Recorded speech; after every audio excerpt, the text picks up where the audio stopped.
Oh, Greg bailed right at the.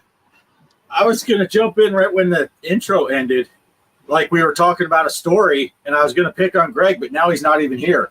As soon as the intro ended, I was going to say, and that's when Cheryl knew for sure it was Greg's first time. But he's not even here.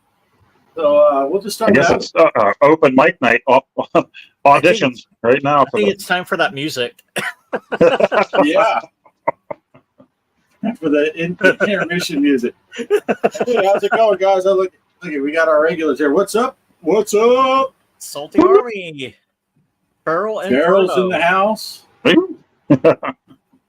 Whoop, whoop. Farrell, Kelly, and Salty Army.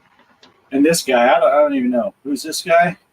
I thought we banned him. Didn't we block him, Bo? That guy's epic. Yeah. You want to keep him. Yeah, we should probably keep him. He's epic. That's true.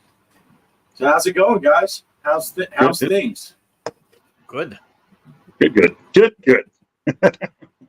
Oh, Kelly says Chubby's is watching too. Oh, If nice. she ain't chatting, it doesn't count. It doesn't count if she doesn't type in the chat.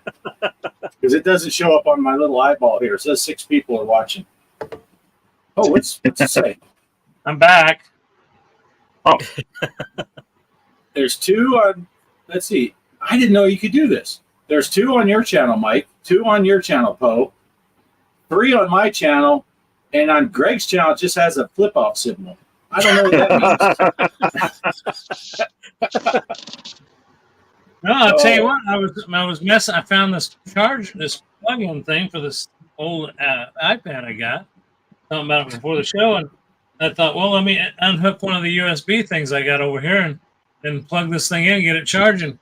Well, it was the USB for the camera. Oh, That's what I was talking about, guys. That's how Cheryl knew it was Greg's first time messing with USB, when he unplugged his camera at the beginning of the live stream. This one, we don't need this one. Yeah. Well, So Bliss is in the house. How's it going, Bliss? Good to see you, Phil. And Keith. Keith is here. What's up, Keith? no. What's up, Keith? Yeah. So Greg's been doing all kind of wiring and stuff. He's got wires and cleaning stuff, which makes things messier. Yep. That's first thing I did was I went through, got underneath the desk when we decided to clean it, and I decided I'd clean under there. And those little gremlins got under there. You know, I've hooked up a USB. I got the thing for the steering wheel. I got all this stuff hooked up, all the peripherals for your computer. You put those lines down there nice and easy, and then when you go down there to work on it, they're all rats nested, tied up into these nests. Yeah. Greg, Phil noticed you did a little beard shaving, huh? Yes, I did. Yes, I did. I got, starting to warm up, and just got tired of it. So I guess I didn't even notice this. Kelly says that thing that's behind your banner is creepy, like a creeper peeking around it. What's peeking around your banner, Greg? Some creepy old dude. Bliss was talking. I was watching Bliss's stream the other day, and he said something about, I think he's in his 50s. I was in there, and I forget who it was. Was it you, Poe, were in the chat? And you said, "Oh, Greg's like 90 years old or something like that." 98, I think it was. Well, now Farrell says you look like you're no more than 78 then, because you look 20 years younger. Thank you, Farrell. Even though, I like Farrell. Farrell's a nice guy, but you know what? I think he pissed Chaos off. I mean, Chaos had that top notch, and then his buddy Farrell, that he and got on Derek and got Farrell hooked up with our Discord, and Farrell's jumped right in wholeheartedly. Well, that's our fault for not letting Farrell know that we were just going to give it to Chaos this week, so he felt good. Yeah. We should have told Farrell. That was supposed to be his Super Bowl week. But the hard part was we all played it. We couldn't get low enough to get below Chaos's score. So it was kind of blowing out. I just hit the and didn't touch the fire button, and I still outscored him. But, Well, I tried to pull an asshole move. I got to admit, I did. Here's what I did. I got that first score that I put up. Well, then Bart beat me. Well, I came back and beat him, but I said, you know what? I'm not going to post my score yet. Because if he sees he's ahead of me, he won't play again. And then all of a sudden, other people started playing, and Bart jumps up there. So then I put my score up, a higher score, but it still wasn't enough. But it was just enough to beat you, Poe. Well, I went in there and I tried to act like some other people do sometimes and say that game sucks anyway, so screw that game. But I really had the plan of going back in and playing again and hopefully sniping at the end and getting a great score. And I totally forgot last night. I got busy and forgot that we were even playing anything. So yeah. Well, should we go ahead and put the score sheet up so people can see what we're talking about? Yeah, and I'm looking up the Prendball one while you guys are doing that. All right. So, yeah, I can talk about this. So, basically, who got number one? That's Feral Inferno. He got 152,300. Some guy named Mike, the Gaming Road Warrior. I don't know who that is. 123,800. Okay, I got. Wow. We got Off Grid Arcade up here. 107,800. nice. Next, your boy Retro Bliss Gaming. Way to go. 106,800. Good score. And we got our friend Mr. Livewire with a respectable 105,100. And of course, we had Arcade Chaos, 79,400. See, Chaos, you're not at the bottom. Yeah. And we got G Parker's Arcade Room, 76,700. Woo! Woo! Mr. Postal, he's not at the bottom. Still the winner, 74,400. And we got the last place guy, Pixel Torium. Yeah, Derek. 57,800. But hey, Derek, you're not the last. Whoever didn't play is 0. So you're not at the bottom. Don't forget, the game's never over. Yeah. Oh wait, wrong. Yeah, Just technically he's strong not out, at the bottom either. Blizzard's Good job, calling me out, everybody. Bo. You tried for hours and just couldn't beat him, so you didn't want to post. Well, I typically, I'm not really into horizontal shooters too much, but that was a fun game. Yeah, it is. I'd never played it before. I'm just looking at it now. That battle for third, I had 107, Bliss had 106, and Livewire had 105. oh yeah. I mean, that's a tight little run right there. And I didn't. I can't believe they all played it on novice mode. Right. I played it on expert. Wait, hold on. No, I didn't check the spreadsheet before I played. So I hadn't seen Mike. I didn't even know you played yet. And I didn't know Farrell's score. I had seen it a while back when I had like 65,000 and Greg was right around there too. And I got that 107. I was like, yeah. So I posted it. And then I saw the other scores that were up. I'm like, dang, I wasn't even close to Farrell. So Yeah, I played on Friday, so that way everybody didn't think I was going to wait towards the last hour to play on my game. So it's like, no, I'm going to play early. So I got to play it on Friday, then the last game on Saturday, and that's what I got. So yeah, but that was good. That was a fun good game, game. though. Like Yeah, I said, I'd never played it before. So, and boy, that's harsh though that you always start back at the beginning. It's like, oh yeah, dang, I made it past this part and I got to this beginning. Oh, then I never did make it past the. Is there a point where you get to a stage 2 or something? I don't know, because Yes. I never did it. I got past Well, that thing that shoots the laser thing. yep, And then He's like the next screen, I got killed. yeah, that's the where- boss. Yeah, He I likes never made it to past ram him. into you. Yep, he likes to ram Yeah. into you. I thought I was doing fantastic when I hit him, and then I died and went all the way to the beginning again. I'm like, son of a... Yeah. Fun game, though. Fun game. But, Yeah, Farrell laid down a score. Just- Oh yeah. Now, I wanted to ask you, Mike. And I'm not questioning at all. I agree. Let's keep it so it's fair. Keep it on normal mode and no Yeah. continues. But No I continues. noticed on that game, if you hit continue, I mean, I always let it reset. But the thing is, if you hit continue, it didn't really change anything. It just score went back to 0, and you started this just like you did. Some games it does make a difference, but that one I noticed it didn't seem to make a hell of difference what you did. I guess it would all depend on the scoring, and I don't know how the scoring goes there, but say maybe upper levels, if you score more, then it still wouldn't be fair just to hit continue. Yeah, even start just at 0. if you made it past the first boss like I did. So if I were to hit continue, I'd start back up from where that level is, which wouldn't be fair. I would be getting a lot of points. Yeah, I never got that far. So Yeah, what right. happened was when I just happened to notice, I said, you know what, I'll just hit continue one time. I thought, well, what the hell? I just went back to the beginning like I did. Well, because I never did beat the first boss. Did anybody beat? I know, Mike, you did. But Yeah. you were, Yeah, Farrell did. Yeah. yeah, to get that high score. But Bart, did you beat the first? no, I only made it to the boss one time. I made it to the boss, yeah, but I never. I never made it past it. I like how Mike snuck that in, though. If you make it past the first boss, like I did, you losers. Look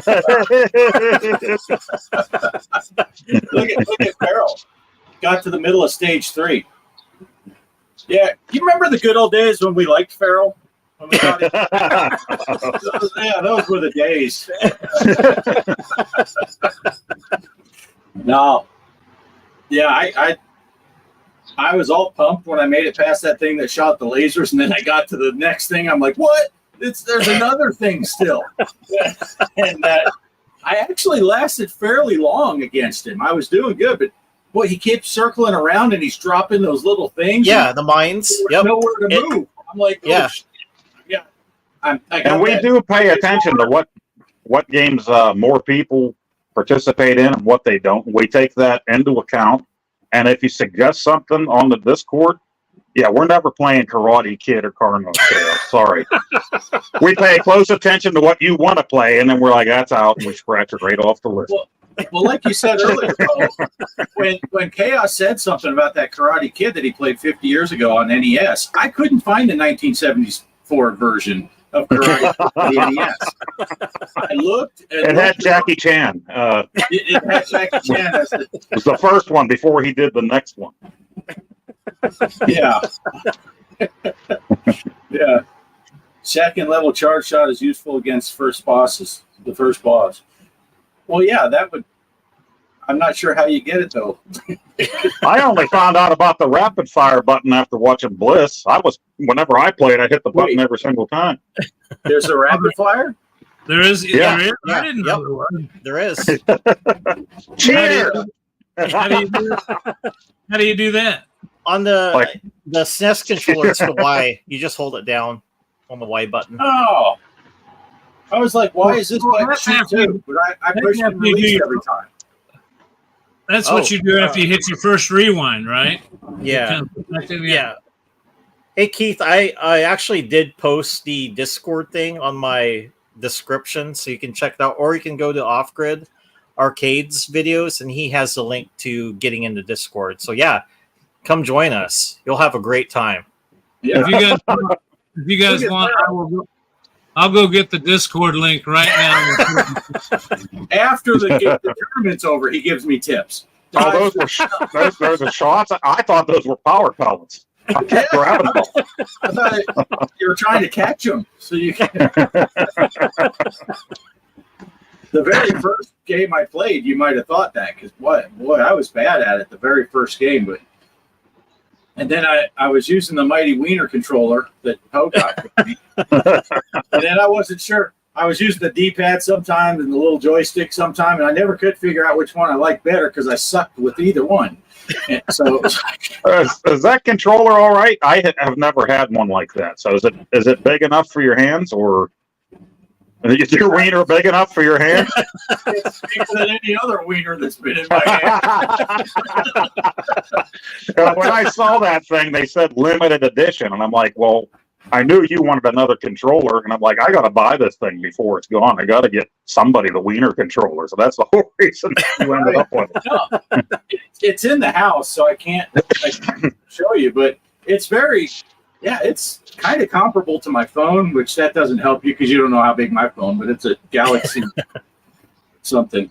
No, it's I don't think it's quite as tall. It's a little narrower, but no, it feels good, and I can reach all the joysticks and buttons fine. So it's not like I'm cramping up, like it's too small or anything. But I like it.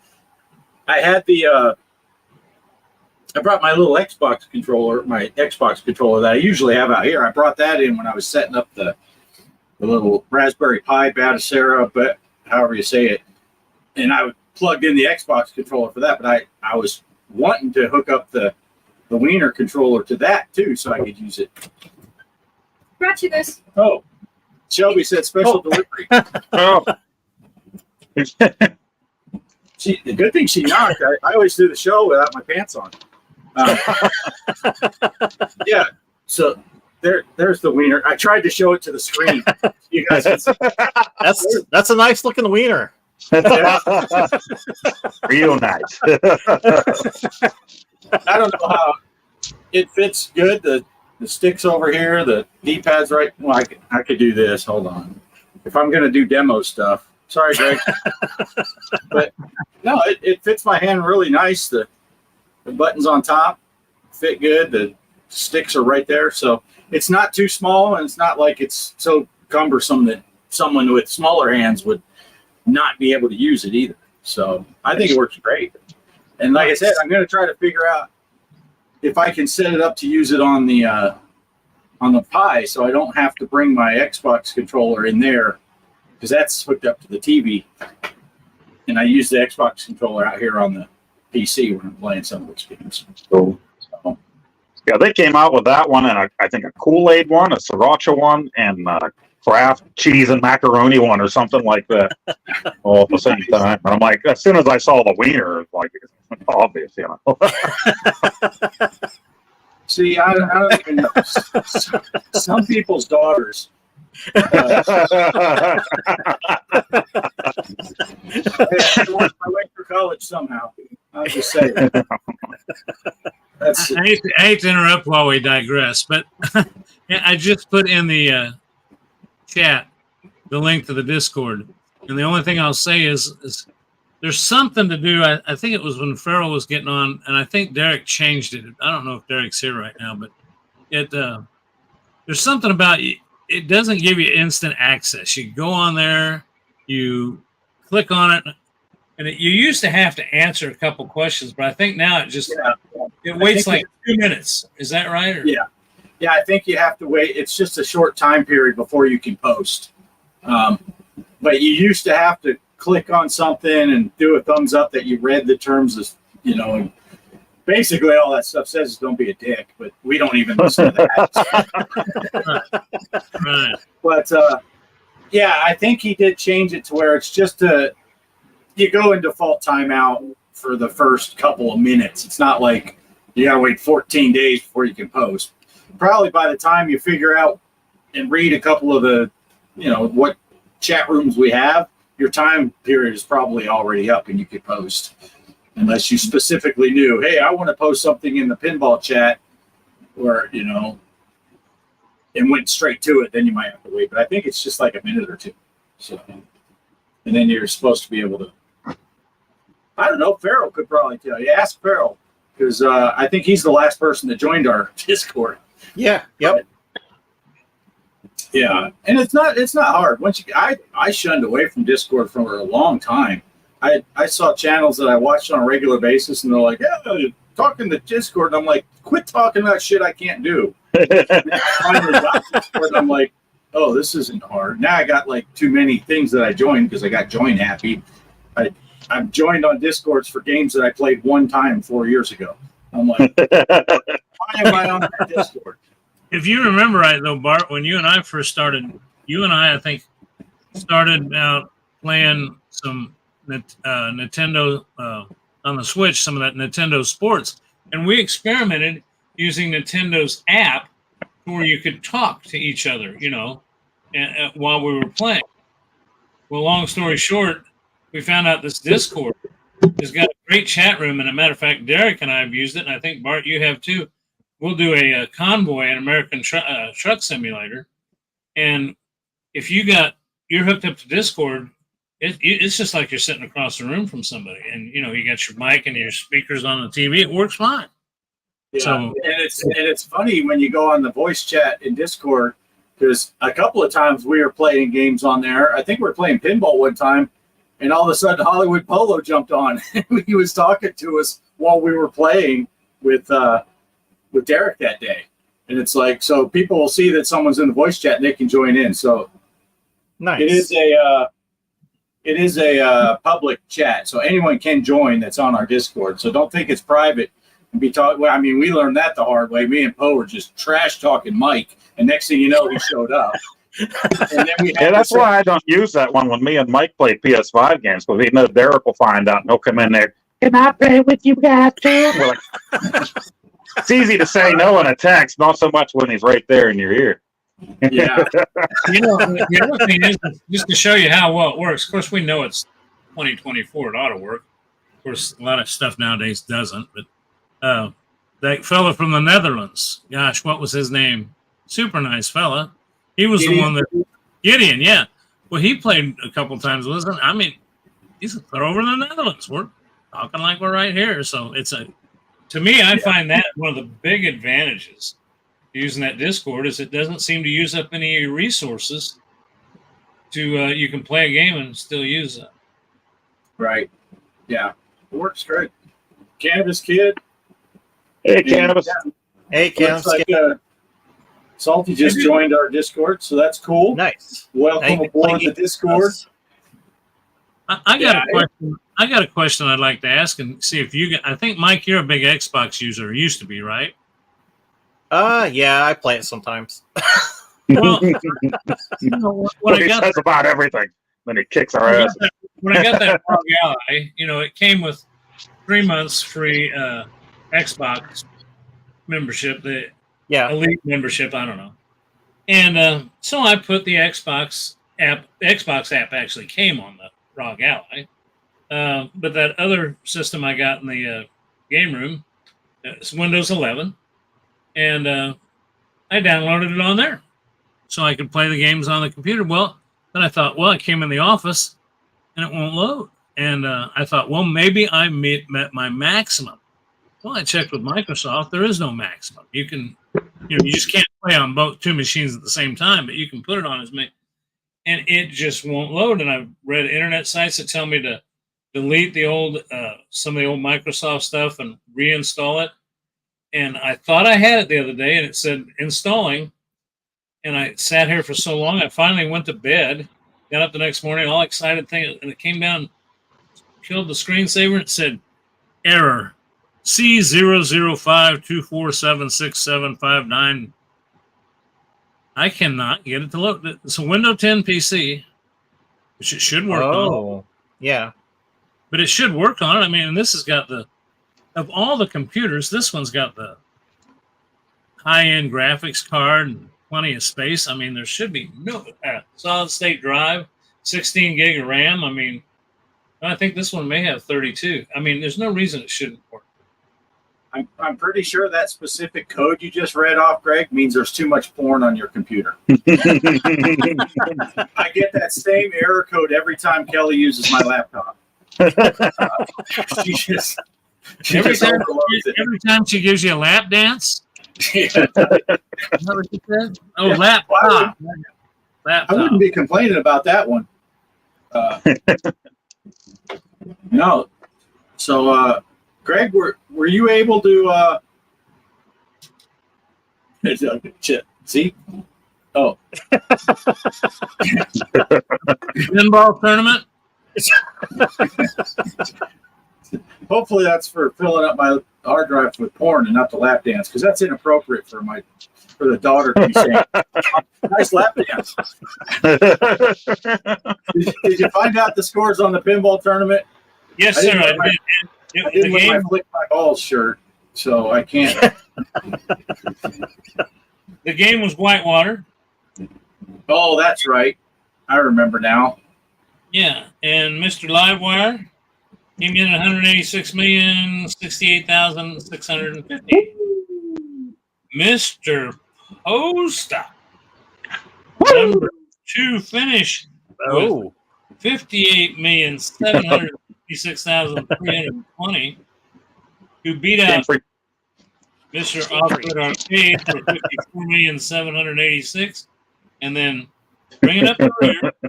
Why didn't you play, Derek, or Chaos? I mean, now I'm at the bottom at 28,071,000. And see, that goes to show you what happens when Chaos and Pixeltorium don't participate. I end up at the bottom. they're too busy chatting in the general chat. Well, that was last weekend. So I think Derek was at the gay porn convention in Kentucky. Oh, Yeah. I know he was gone. Game Freak said he had 3 laptops crash with that same code. I'm man enough to say it was Pornhub. So you're not in Texas. We know that. That happens. Yeah. That's funny. So we got to find Popeye to play. Wait a second, you didn't say that yet, did you? Never mind. Should we play your video, Poe?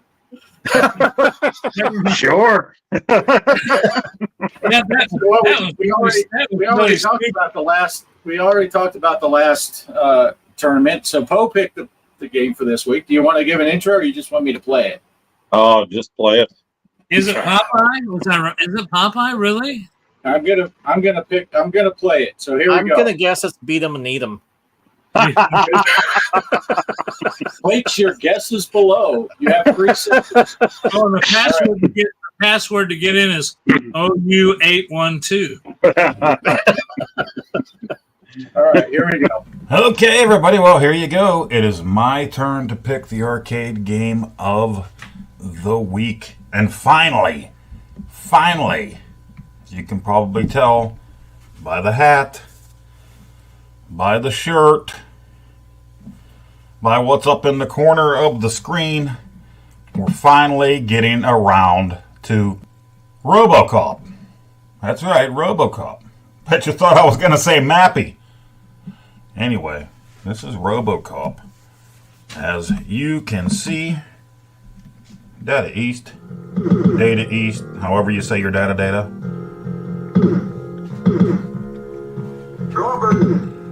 Robert!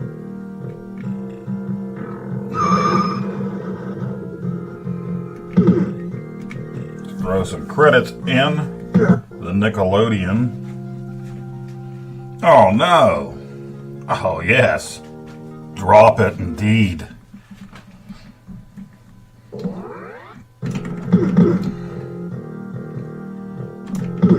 Punch you with me metal hands. Pizza to go. I'm there. Oh, motorcycle. Wow, dying already. I just was trying to turn up the sound without getting murderized.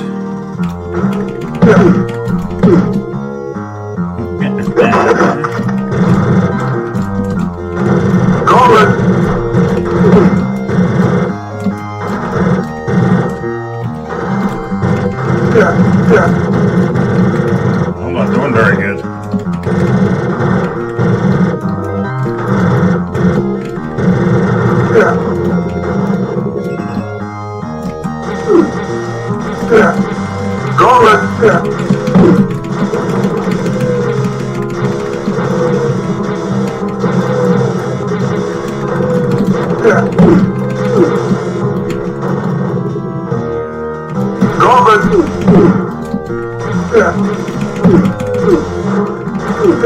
Wow.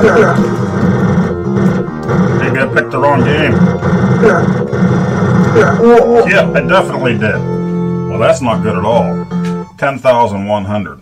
I'm not going to continue, but I'm going to do one more. You know, for the show's sake. Oh, drop it. Best players, not Poe. I didn't even get to put my name in. So F you, Robo Cork. I'm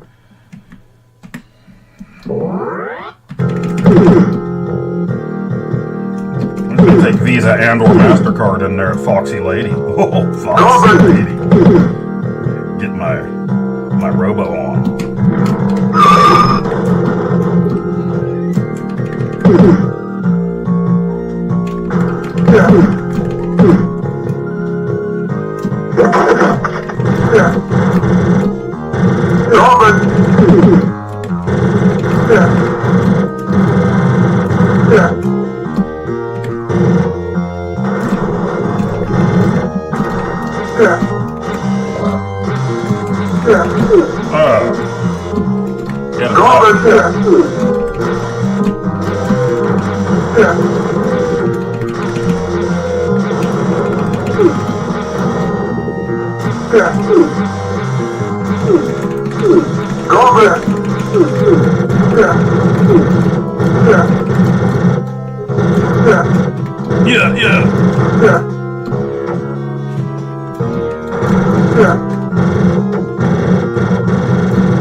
Your move, creep.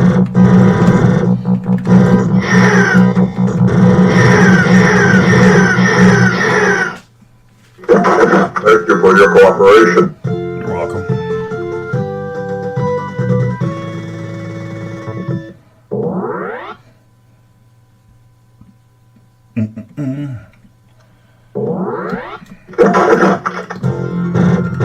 You are under arrest.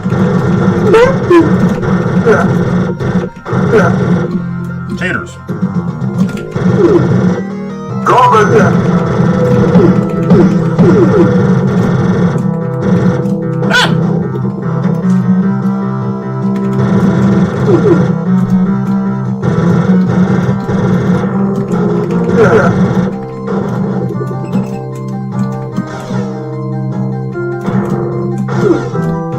Jason.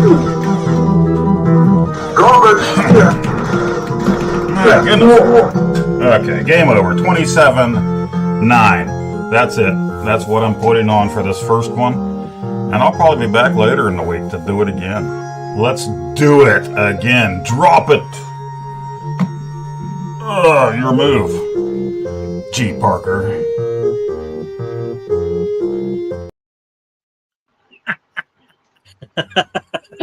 Perfect.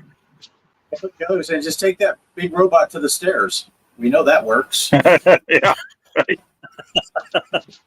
JPO, Cannabis Kid says, what are the rules? Are there anything special? Just one credit. That is the arcade version. So once you die, you get a game over. That's it. But play as many times as you want. Yeah. Because Mike didn't win this week, I picked a game that I know he'll crush us at this week. I felt bad. Yeah. So, yeah, looks fun. I like how you had that tactic going on there where you were blocking the bullets with your face. I figured I was metal. Yeah, As long as they hit me up here, I would be all right. I had the visor on. I was waiting for Farrell to jump in with a tip like avoid the bullets. And the motorcycles. Don't just stand there and look at them as they're running you over. Right. Yeah. All right. Should be a fun Drop it. challenge. Right. That's a good game. I love RoboCop. So that was RoboPop. Yeah, pretty go. NES, right? Yeah. It's funny. It's funny because I thought that maybe Greg watched some of your video when he was saying about the Popeye thing, and then but then when he seemed like, did you see it in the StreamYard, Greg?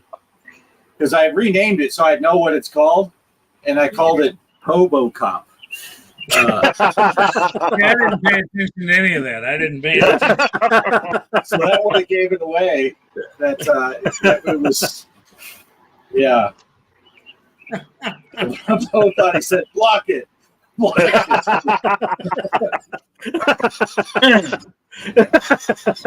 Ultraman. Yeah, when I played the game, it took over 99 credits to beat the game. The end level, you just melt to the ground. That's like $25. Well, $24.75. Kelly's watching a whole different channel. Craig's asleep again. I don't know who Craig is. She forgot. Can I borrow your VCR? Kelly's new to the show. She hasn't learned any of our names yet. It's not like she went to Greg's house. She still hasn't figured out. It's supposed to be Greg. Oh, see, I don't realize. You know, we were cleaning up down here in the game room and in the office, and I fired up that Galaga machine, and of course, right there in my face, your initials on my machines. That's perfect. I didn't want you to forget about me, Greg. And I know at your age, it doesn't take long to forget, so you would have to have constant reminders. You're exactly correct. Yeah. So RoboCop, Mike, you're familiar with that game, it sounds like. So Yes. what's the strategy? Is there a hidden strategy that you're willing to share besides dodge the bullets? I'm probably not the best guy to do that. You should ask Chaos. He's the tip master. Yeah. Gallium machine. No, it's actually. I'll give you something about that game. I know, like when you play the first level and stuff on it, it's actually pretty fair. But when you get further where Poe was at, it becomes really unfair. So I mean, it's going to take your quarter regardless how good you are at it. It's just how long you can survive. So you're going to just have to avoid the bullets. But yeah, when you get up towards, I think it's the construction level, that area, you're just dumping quarters because everything's killing you all at once on that game. I remember playing that at an arcade. I think I only had $2, and then when I made it there, I'm like, oh, usually I could beat like some of the other games because they weren't that bad. At least it was fair, but yeah, RoboCop takes your quarters like crazy. Oh yeah, and the rules did change a little this week. Yeah, what? With inflation and everything, if you want to continue, you can lend me $1 for each continue. Right. So nice. Yeah. In the super chat. I think Retro Bliss hit the thing. Just don't die. Well, a good strategy is use your helmet to block the bullets because that'll protect your face. If you nod just at the right time, you can ricochet them back like it's a lightsaber and laser. Just keep trying it. Just keep practicing. You'll get it eventually. Yeah. No, I lost. I had a joke I was going to What was that tip about What was that tip about the motorcycle? You spread eagle on it, right? And then that's how you beat it. You catch it with your face, but then hurry up and turn around and catch it with your body because he's coming back again. Yeah. You time your jump and you spread eagle, so you teabag him on his way by. Robo teabag. Yeah, robo bag. I don't know. Ball bearings against your head. Yeah, they're like pinballs in there. They can knock a guy out. Where does this show go? How do we always end up at the same place? So you did mention Star Wars, right? So yesterday was May the 4th. Oh, yeah. G. Parker did some Star Wars. I didn't do any Star Wars videos. I didn't either. I didn't do any. Well, I had to work yesterday. So. Well, But, yeah. Greg did a couple of different Star Wars videos. Well, the first one I did the night before. I just wanted to make sure I had one ready, and I did that pod racing one. But then I was looking around, and I realized I thought, man, there must be sales on Star Wars stuff. So that's what caused me to do the second one. The only thing is, after I bought that pack for $9.99, I went back to Steam to find it again, and I found each individual one, which was cheap enough. But I don't know if it didn't show me the pack because I already bought it or what. But still, if you look at the suggested retail price on those or regular price, some of them are $49 and $59. I was getting $3.99, $4.99. And I'll tell you what, for people that Rogue Alley has been, it's not for the faint at heart to try to set up. It's got some weirdo, it's half game, half computer. Oh, It's got a mode. It's got a game mode and a desktop mode and what they call a combination mode. So when you're in a game, the controls change. And then when you go back to the computer, but the operating's like Windows. But what it does is sometimes it forgets to do it. It's like it doesn't pick up that you change. It seems like going from desktop mode, you open a game up, it automatically says you're in game mode. But if you exit the game and go back to Windows, it's like nothing's working. And but it's an easy fix. You just reboot it, basically, which doesn't take long. But I'll tell you what, I cannot believe how well that thing plays those games. And being a Windows product, you can actually hit a hotkey and it'll start that Windows game bar for recording or taking a picture. So I don't know. I like it, but it's got a lot of quirky stuff. It's not like a Switch where you can just pick it up and play it, but it's a lot more powerful. nice. I ended up picking up Galaxy's Edge for the PS5, PSVR 2, because that was like 66% off, something like that. So, I went on PS5 to see. I figured everybody else was having Star Wars sales. I figured maybe they would have that too on there. But I also went on the Quest just long enough to get G. Parker and Mike the Star Wars pinball on there. So I did get that to both of you because Bart already has it. And I said, screw Bart, he's not getting shit from me. He's a Sith Lord, and I know it. You already sent me your wiener. So. I knew you already had it when I went on there to look at their prices. I'm like, that's actually a really good price for that. I had it on the PS VR1 for the PS4, but I haven't had that hooked up for a while. But I remember it was fun playing pinball and VR like that. So I thought you guys might cool. give that a try. Thank you. They have leaderboards on that thing, I think, where you can see each other's scores. So if you guys get to play in some pinball, Star Wars pinball on the Quest, we should be able to see each other's scores. Nice. Well, thank you. Oh, I haven't fired up my Quest, so I got it. They're waiting on me on the Quest. I'm gonna have to fire that thing up. That sounds like fun. Thank you. Oh yeah, I went on the Quest and got the Vader. What is it? Yeah, I got those 3 last year. Oh, did Vader. you? Yeah, last year when they had the sale. Vader, Immortal. Immortal. Yeah, that's right. Yep. Yeah, They're good. I love playing those games. I bought them and never played them. Like everything else, I've had them on my Quest for a year, and they just yeah. I skipped it last year, and I was like, damn it! And now here a whole year has gone by already, so I went ahead and bought those. Yeah, I didn't want to skip these here. Keith went to a Comic-Con, and outdoor venue in the rain though, so not all of that sucks.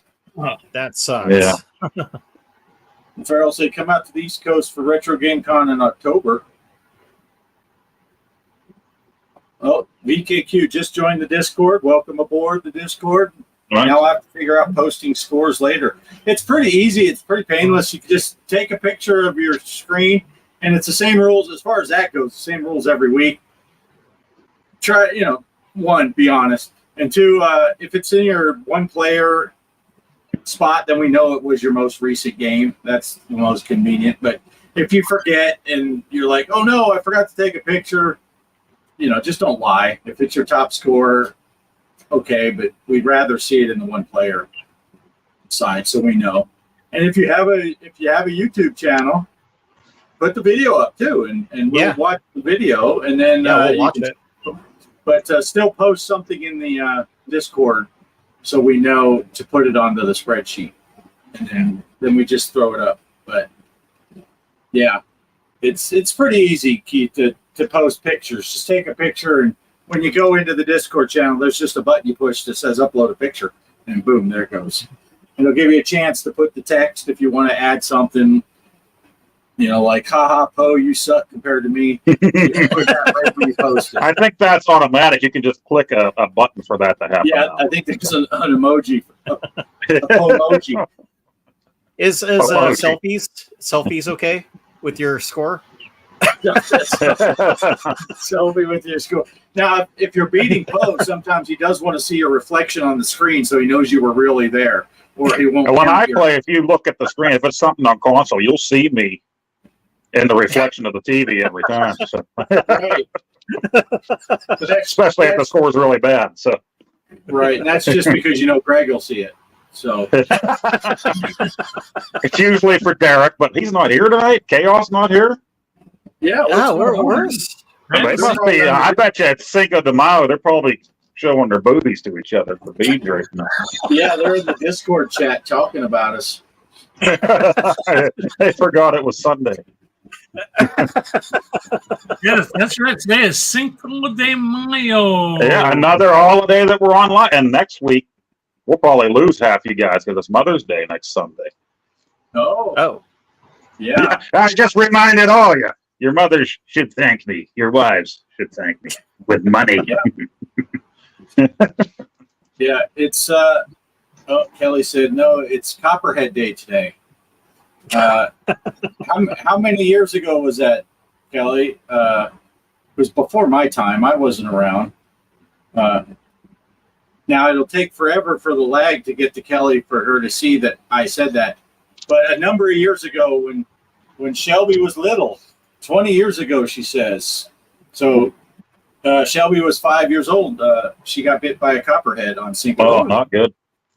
Yeah. We have them all over where I live. Don't worry, the copperhead survived. They were worried for a moment that the copperhead, because he started getting sick.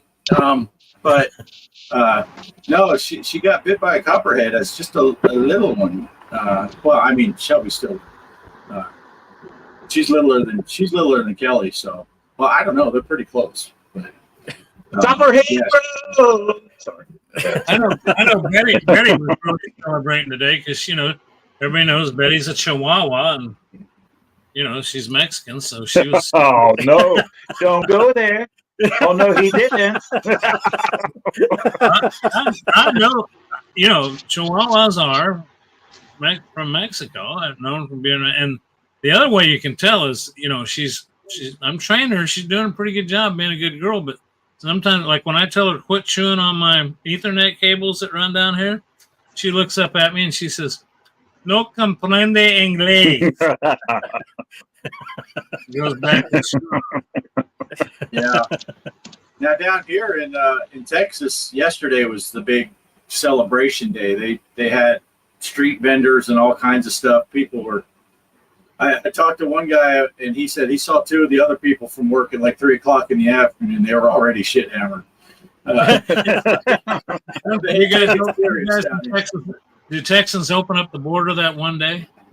Well, it's pretty much every day is Cinco de Mayo if you want to go that way. Let's see. Farrell's got an important question. When is the single of the anniversary song releasing? Been waiting for it to launch on your channel. Soon. We're working. Is anyone here going to Korg's next? What is that? Oh, Yeah, it's a gaming convention in Ohio. Oh, Ohio. I'm not going. Yeah, I'm in the West Coast. Yeah, I If would it go wasn't though. obvious- I love going to if it those wasn't gaming obvious conventions. by my answer of what is that, I didn't plan on it ahead of time anyway. I'd love to go, but yeah. Where is Ohio? Yeah, yeah. I was just telling a girl. There's a new girl at our work, and she's from Wisconsin. So I was telling her a story. There was a girl that joined my squadron in the Navy, and we were talking, and I asked her where she was from, and she said she was from Wisconsin. And I said, "Oh, what state is that in?" For the next 2 years, she never spoke to me. She wouldn't even, if we were walking by in the hallway, she would just ghost me. I'm like, wow. So don't ask people from Wisconsin what state Wisconsin's in. If it's the wrong person, it might not go over well. Yeah, that's where my son lives up there in Wisconsin, and of course, that's where he got a job. But I said, who the hell would want to live up here? I mean, he's in the north part of it. Cold and a lot of snow. Ugh. Yeah. Now we were supposed to go. We got a job at a campground up there in Wisconsin, right in that little peninsula that sticks into Lake Michigan, and it's way up in the top. And of course, it's a summer job because it's a campground.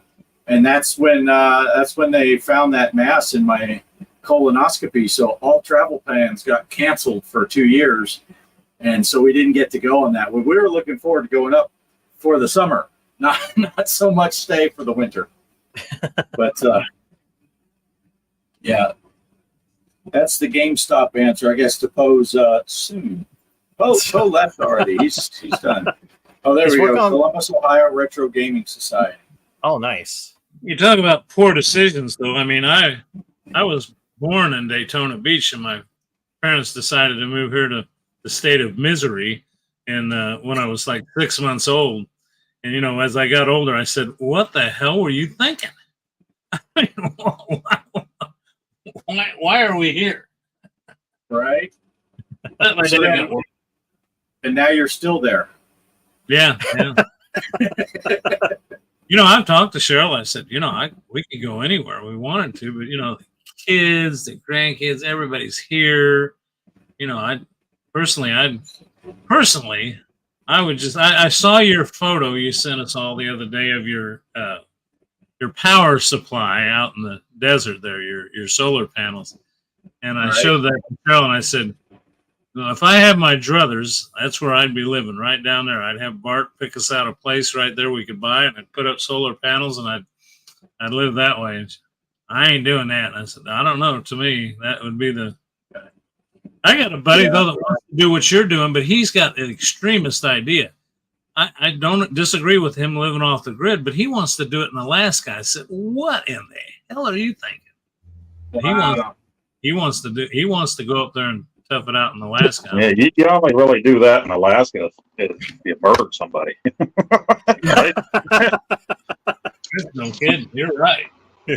Yeah. Now, my burning question, Greg, because we went up there and visited you guys, but we really only talked to you and Cheryl. We didn't talk to many other people. Up where you're at, do you refer to the state as, I know you were joking around said Missouri, but is it Missouri or is it Missouri? Because a lot of people, when I lived in Arkansas, they said, we're running up to Missouri. And I'm like, is that near Missouri? And they didn't find that. Yeah, I think that's, and I don't know, don't quote me on this, but I've always thought, let's put it this way, every official event when I was on the fire department, every time I went, like I've been to the state capitol before and listened to some people talk down there, they've always called it Missouri. But so I don't know if that's an out-of-state thing or if I'm just not paying attention enough, but I kind of always thought the people from the South always said, it's Missouri. Missouri. That's what everyone in Arkansas would say, Missouri, when they were talking about going up to Missouri. But Greg, the toothbrush was invented in Missouri. You know how you could tell? If it was invented anywhere else, it would be a teeth brush. Well, that's like, you just mentioned Arkansas, though. Arkansas is nothing but Kansas. Kansas. Right? It's just Kansas. I tell you, the one I heard the other day, somebody talking about the names of the state, though. Why do we need 2 Carolinas and 2 Dakotas? We got North Carolina, South Carolina. North Dakota, Right. South Dakota, and we got what, East and West Two- Virginia. 2 Virginia, yeah, Virginia and West Virginia. Couldn't they come up with original names? I mean, I live in Peculiar. I think that's about as original as you can get. Right. Bliss is saying the Star Wars tables on FX are still on sale. So there's a good tip right there. Yeah, next Nice. this week, but next week is some new tables coming out. That's right. That's right.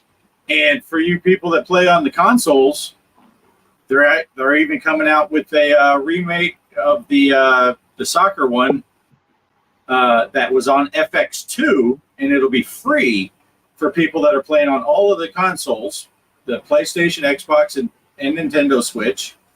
For those of us that play on our cabinets and we use Steam or Epic, they said it looks like 40% off is the best they're going to do right now. But Zen said they're working on trying to get it free for everyone else too. But yeah, so they got 4 tables coming out plus that remake of the soccer one that's being re-released. Now it's only free. It's only free for the first week.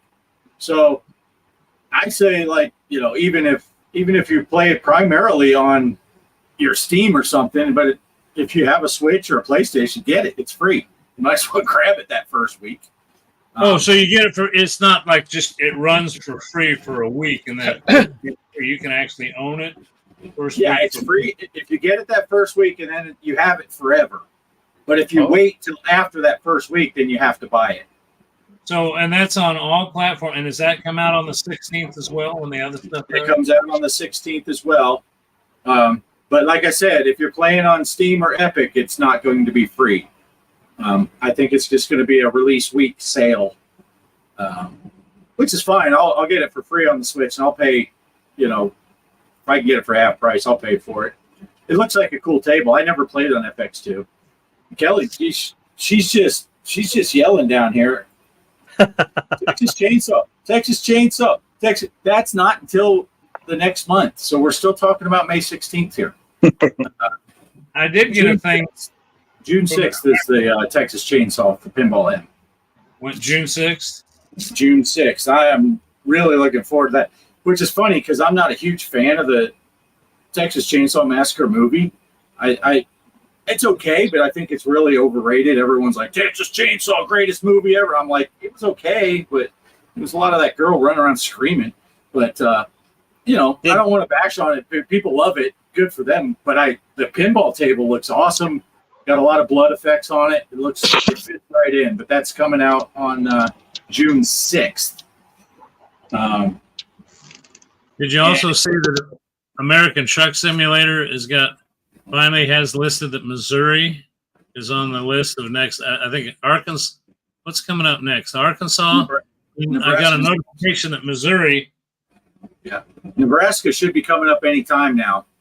I think it's going to be around the middle of the month, maybe another 2 weeks, and Nebraska will be out, then Arkansas, then Missouri. And the big 1.5 update where they have graphical updates and a lot of stuff, that's also coming, I think, here shortly. You can actually get the beta of the 1.5. But Bliss is asking about, are we going to do any FX challenges? Yes, but for me, I was thinking of waiting till after the 16th, because on the 16th, when those other tables, and for the people that don't know, it's the Universal Television Pack that has Knight Rider, Xena, and Battlestar Galactica. And then they got that other one that's based on the video game, which is escaping me now. Do you guys remember what the 4th table is? Dang it, it's based on a video game, and I can't think of what it is. Those are all coming out on the 16th, and at the same time, Pinball FX is getting an update. And one of the things in the update is anyone that knows that set up a tournament in the past on FX, when it ends, even if you own the tournament, it's hard to find it. You're like, I can't even see the scores of my own tournament. They're fixing that. So on the 16th, it'll be much easier to do tournaments in FX after that update. And I plan on that week, because that's a Thursday, I think. So probably on the Sunday night after that, I'm going to try the first attempt at making a Pinball FX tournament that will go concurrently on the Switch and the other platforms because the Switch does not mix with them. But I'll do two, put the codes up for both, and then I'll just mix them on a spreadsheet the way we do the arcade challenges and all that, and the console challenges. But I'm going to wait until the 16th so we can see how that works and we can actually retrieve the scores after the tournament. But yeah, so that will be coming. Yeah, we're gonna have to work on. I'm not doing. We had 4 people in the tournament last week, and I didn't set one up for this week. But I would like to get into another. We're gonna have to talk some more about that because I would like to play the newer tables on it, but FX3 seems to be the one that everybody has. Right. So, Right. Cannabis Kid says a company called Stellar Pinball makes a Nintendo Switch controller that is a scale model of a pinball machine. Well, that's interesting. Who'd you say the name of it is? Stellar Pinball. I think I've seen. I got those little 3D printed pinball machines I made, and they fit a Nintendo Switch in them. The only thing is, I haven't bought the guts for it yet. There's a controller that you can get that'll go down in here that plugs into your Switch, and then you can put your buttons in here. And supposedly you can see it's got 2, a start and a select, and then it's got your buttonholes on the side of it. And anyway, there's some pieces you can buy from Amazon, I think, that are controllers that go in here and put your Switch in there, and the Switch fits down in here. It's kind of cool. I think Chaos in here though, is it? Chaos. I mailed one of these up to Chaos. I don't know if he ever did anything with it or not, but I don't know. They're kind of cool, 3D printed. Yeah, let me see if I can go here, share. It kind of looks like the same thing. I don't know. I can't see the chat now, but did it go up? Yeah, it's there. Yeah, it's there. Now see, this looks. I wonder what they want for that. That looks a lot cooler than trying to jackal all that. Oh, look at the Joy-Cons. Oh, that's smart. Oh. Oh my God! Look at that. Oh, Wow. I gotta have that. I got. Oh, look at that! It even has a plunger. Oh, Yeah, that's pretty badass. yeah, it is. Let me. How much does it cost? Oh, $269 for that one. $159. That sounds a little better, huh? What's the That's not difference? bad. What's the difference though? Is there? Let's see. The Moonshot Supernova says this fully illuminated scale pinball machine is 1/5 scale with working flipper buttons, plunger nudge bar mechanism to integrate with the Nintendo Switch Joy-Cons. Supernova features a fully illuminated display playfield, back glass, and DMD, as well as illuminated coin return, extra ball, and start buttons. Internal lighting utilizes long life, high quality LEDs. So I guess it has, the light up keys, In the back glass. doors and all that stuff, and some lighting in the back glass compared to the one that I'm cheap, so I'd do the $159. Yeah, because I mean, it looks like the cheaper one still has a back glass. It just may not be lit up. Right. Yeah, and I don't know how often I'd be playing in the dark. That's really cool, though. Yeah. That is really cool. I guess you can watch this guy's Cool Toy. Cool toy. Yeah. He did a review, so there you go. Watch that, and you can see it. Let me get that off there because that's just us. Kelly says, "What?" Speaking of Yeah, deals, see, I was watching. We could Go ahead. probably get a step stool for Kelly so she can play it. It is 1/5 scale, and same as Kelly. Nice. Something she might be able to play on sitting down. Right. Just sit down. Well, speaking of other deals, I did a video on that Rugrats game. It's in demo right now on Steam. and it's going to come out soon. But I saw something interesting. I'm treading lightly on stuff, but supposedly the creators of this said this is going to happen and that it's acceptable. I don't know why. The guy I watched a YouTube video where the YouTuber asked the guy that was the developer, is the ROM going to be available? Which I thought is an unusual question to ask a developer of a game that's on Steam. And he winked at the guy and said, it'll be very easy to find. So I downloaded the demo version and I just got to messing around inside the Steam folder in the PC. There's a ROM in there. You know, something named .rom, named similar to Rugrat.rom. Now, I don't know. I didn't mess with it because I got to talk to somebody smarter than me before I try to run an executable on something that I don't know what it is and destroy my computer. But, yeah, I don't know. That Rugrats game, though, is regardless, it's free right now as a demo, and it's kind of cool. It's got a lot of the good graphics and, you know, the characters from the old Rugrats, which I know we're grown men and probably didn't watch much Rugrats. Did you watch the show, Greg? I remember, yes, I do remember. I do remember watching it. The kids kind of watching it and it being in the background of me watching it. Sometimes but you know, I'm kind of.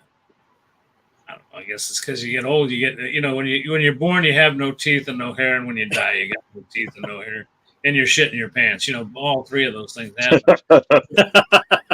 So, you know, but the other day I was messing around with the antenna TV.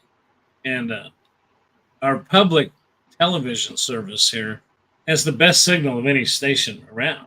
They were the first one to come out with 4K. And I'll be darned if they didn't have Sesame Street on there. And I watched the whole episode. Nice.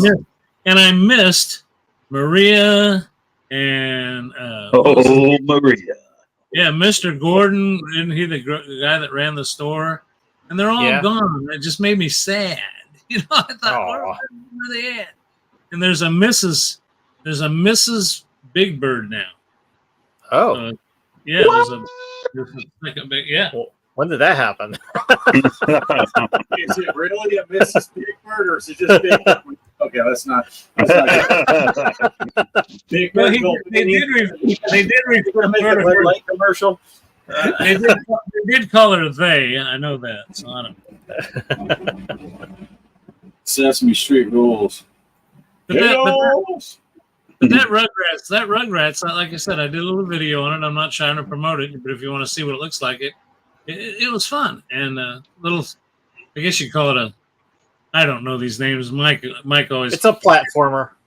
Yeah, platform. It's not called a side. Is that also called a side scroller though? Would you call that a side scroller where you're moving like that? No, yeah, that's typically what a platformer is. It's like I call that a side scroller runny jumpy game. Yeah. For those of you that are Run and gun. we started. Rugrats run and gun. I want that RPG. game. It's an RPG. Tommy Pickles with a Tommy gun. That's why I used to joke with Mike about them. It's an RFG, a real fun game. One time I put down on a description of my video, I put down what I thought it was, you know, and instantly on the comments, that's not an RPG, that's a UOV or something. And I said, it's a flipping game. It's a fun game. It's an RFG, real fun game. I thought yourself, you know. Yeah. Know-it-alls. That's true. That is true. You find them. They come out of the woodwork online. You say one thing, and it's on. Oh, I got a cord under my foot. Greg's been messing with his cord so much that I have a cord underneath my foot. I'll tell you what, the reason I've been distracted, I'm telling you what, this is the worst. We got this room cleaned up, the closet, but I've never been surrounded by so much junk in my life, and it's driving me crazy. I'm kind of why is that laying there? I'll put it over here. Why is that here? I'll never find it again. That. Yeah, that's what I've been busy today and yesterday because I've been working on my arcade room. So I have a old Sony widescreen TV that I bought back when we used to have a Sears at my mall. And I think it's just a 720p, which is perfect because what I had planned to do in that room was put like that TV up there. And then I burned a bunch of, 80s music, put it on a DVD-ROM, a DVD disc, so that way I can play that. And I also incorporated the MTV stuff, the little, we call it like the little logo with the astronaut stuff, and then Billy Idol, Madonna on there. Yeah. So that would kind of play then. That way, if I have company over and they're playing arcade games, the 80s music would be running there. But I'm trying to put a compilation. So some would be 80s pop, and then I'm getting the next one I'm doing is like the what do you call it? The hair bands from the 80s.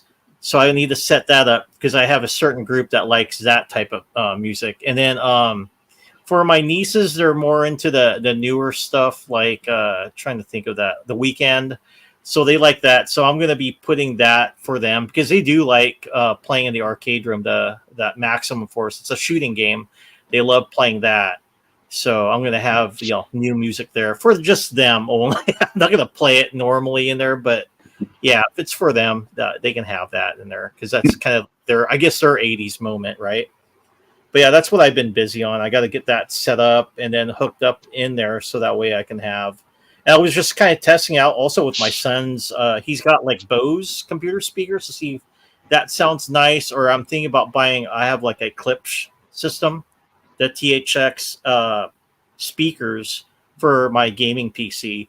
I was thinking about running those too because they have a subwoofer that you can have there. So I did try my son's Bose, but I love Bose, but that didn't sound quite right. So I'm probably going to go with a Klipsch system in there so it has a little bit of bass. That way when you're listening to music, especially like rock, it sounds really good. But You're not playing that. You're playing Karma Chameleon while you play My Little Pony. I'm Boy George, and I want my MTV. Love Boy George. I got him and what was that? George Michael. So and then who's that other guy? Give me time to realize my crime. I mean, I don't know them. You're natural, bro. What got us into this? Me talking about my mess, and all I wanted to jump in and say is B-52s. I look behind Mike. I never see anything out of place. Mike's got to have the cleanest setup in the world. I mean, take a look at always look behind him when he's doing one of his videos. Everything's pristine. Oh, yeah. Yeah, except sometimes when the wife's here, she makes my table a mess. She's got all her snacks up here, and then my cat knocks stuff down, so I got to keep up with my cat knocking stuff down on the table. Little jerk. What's your cat's name? Oh, Pepper. Pepper. Yeah. That could go well with nachos. Yeah. Like naming my animals after food products or spices.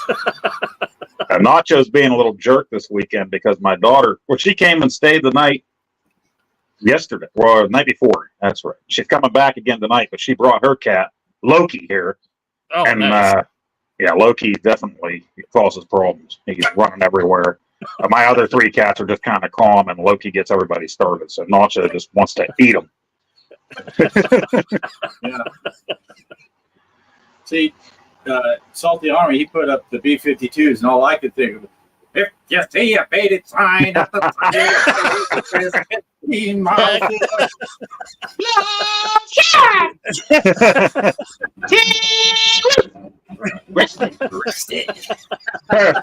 People always trying to figure out what they said there, and I thought it was kangaroo. Busted.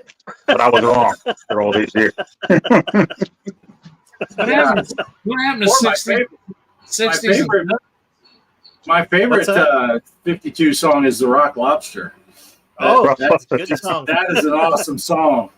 It wasn't a rock. It was a rock monster. Mike played Rome in his one video. Yes. From Yeah. B-52s. Yep. Rome. Love that song. Hey, Cannabis Kid said there's also a company that makes a pinball controller for the Quest. Can't remember the name of the company. Oh. Pinball Cool. controller for the Quest. That'd be Oh, did you interesting. know on your videos with closed caption on it types Mr. Postal? This Mr. Mr. Postal. Don't get him angry. He wouldn't like me when I'm angry. Like Tommy Pickles with that Tommy gun. That's right. Yeah. Is that where they got the lobster character for Futurama? Didn't Peter Griffin actually sing that song? Or he sang I Rock Lobster. Hey, Nice. look that one up. He's singing about the butter and everything. It was good. Nice. Has anybody ever seen that guy here on YouTube, the real Peter Griffin? Oh, Oh, yeah. yeah. Yeah, I seen him. Yeah, that guy's a riot. That's funny. That's another cartoon. I love. You know what I miss? It's not on anymore. I miss King of the Hill. I don't know. To me, I like that. Damn I it, thought they were Bobby. bringing that back. I heard they were bringing that back. Yeah. I never watched many of those things.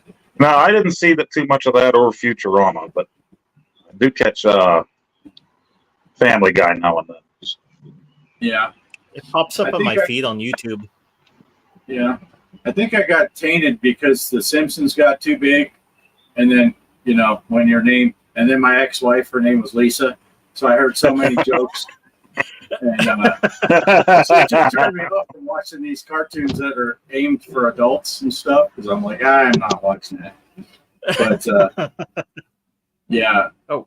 Of course, we were married before The Simpsons was invented because we're old farts. And back when it was just a little sketch thing on the Tracy Ullman show. And that's when I heard about The Simpsons. Oh, I remember that. Yeah. Yeah. And a buddy of mine was like, hey, have you ever seen that Tracy Ullman show? I'm like, yeah, I've watched it a few times. Because that one kid on there, he's named Bart. I'm like, oh, I hadn't seen that yet. And then, and then when it got popular, yeah, people said that all the time. But yeah, I never really watched any of those, King of the Hill or Futurama or even many episodes of The Simpsons. But plays on a local channel in Houston area, King of the Hill. Always look for Arlene, Texas, but can never find it. Is that where they sell Yeah. propane? And propane products? Yeah, propane. Damn it, Bobby. Yeah, Ren and Stimpy was popular when I was in high school. And then I love that. after I graduated, that's when Beavis and Butthead took over, and I loved that show. Watch so when that I went in the into Navy. basic, I just talked like Beavis and Butthead the whole time and made lots of friends that way. Shut up, Beavis. You dumbass. You're a dumbass. Part knocker. Fart knocker. You never scored, Beavis. I I remember, scored with your mom. I remember one night, anytime we were working at the fire station the night that a lot of those shows would come on, but the biggest one was South Park. Every time South Park came on, everybody quit doing what they're doing. We lined all the chairs up in the big break room. We had to watch South Park. It was just Yeah, that show's been on forever because I was stationed in North Dakota, and my oldest brother told me about it. You got to check out the show South Park, and then we started watching it. Yeah. Watched it Actually too went- back in the day. I rode my motorcycle through South Park, Colorado, Colorado. and I couldn't find anything with the city's name on it where it was safe to pull over without going off into a ditch going 5 miles straight down because it was highly elevated. I Damn finally it, G. Parker. after finding that picture though, I found an ambulance that was parked in a parking lot and it said South Park, Colorado ambulance service. And I got a picture of my bike sitting next to that, so I can say I've been to They have an awesome museum there. If you're into that kind of history stuff, there's like 40 different historical buildings you can go into. Train engine. It's really cool. It's an awesome. There's Cartman there. The name of the town in Texas that I went to. Mark might know this. It's a border town. It's up in the top, that little panhandle that sticks up in the top. And it's called, I can't remember the name of the town, but it's where, when you pull into town, they've got all these old diners, some of which are turned into a museum because it was where they came up with the idea for Cars, the show Cars. And they actually had, like, the little diner looked just like the one they used in the movie Cars. And they had it all set up, and they weren't serving food in there. They had all these Cars memorabilia stuff in there. And it was just a cool... Shamrock, Texas. Look that up. Shamrock, Texas. That's I like their shakes. Yeah. There's a dude I found like a year or so ago on Facebook Reels, and he sings everything in Cartman's voice. He's good at playing instruments, but whatever cover he's doing, it's in Cartman's voice. He wears the hat, but he's got a big black beard and mustache. And like the first 6 months, I thought it was really cool, and then I was just kind of like, okay, I've seen enough, dude. Nice. My favorite line. Mom, Kitty's being a dildo. I know one kitty that's going to be sleeping with Mom tonight. What a show. Farrell's got to take off, finish up some voice work and editing. All right, Cartman, thanks for stopping by. Is he doing the Cartman voice? See, now he's inspired. You're welcome, Farrell.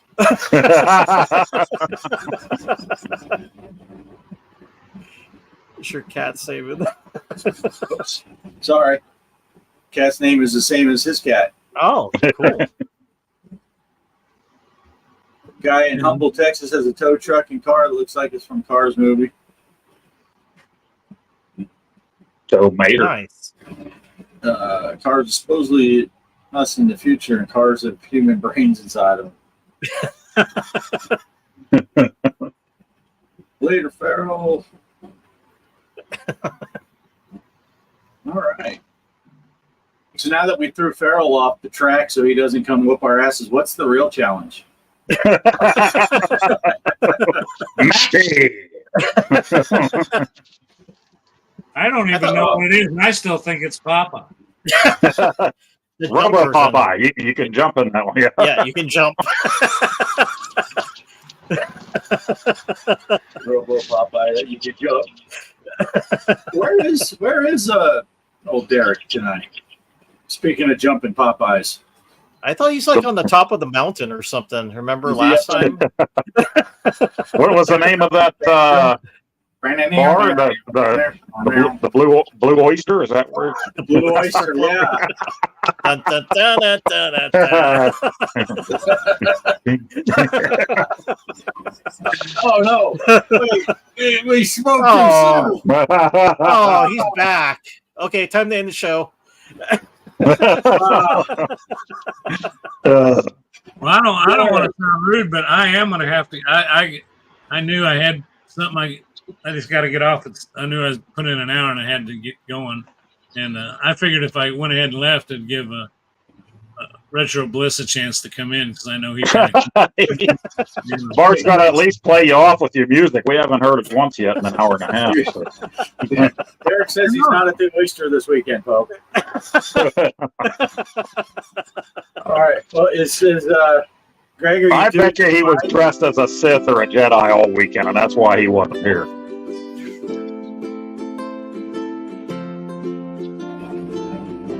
There you go. All right. That's some nice stuff. I like that. I like that stuff. But the only one songs I know are like Tiny Tim played the hell out of that thing, and then the guy from Hawaii that passed away that did the Somewhere Over the Rainbow. Yeah. Oh yeah, that big guy with the angelic voice. Yes. Yeah, he was good. Real good. Yeah. But I can't remember his name though. Anyway, I'll sing it for you. How's your room construction coming along, Bart? let's see. I got the wall's up. Most of the drywall's done. I got to get a stick of drywall tomorrow.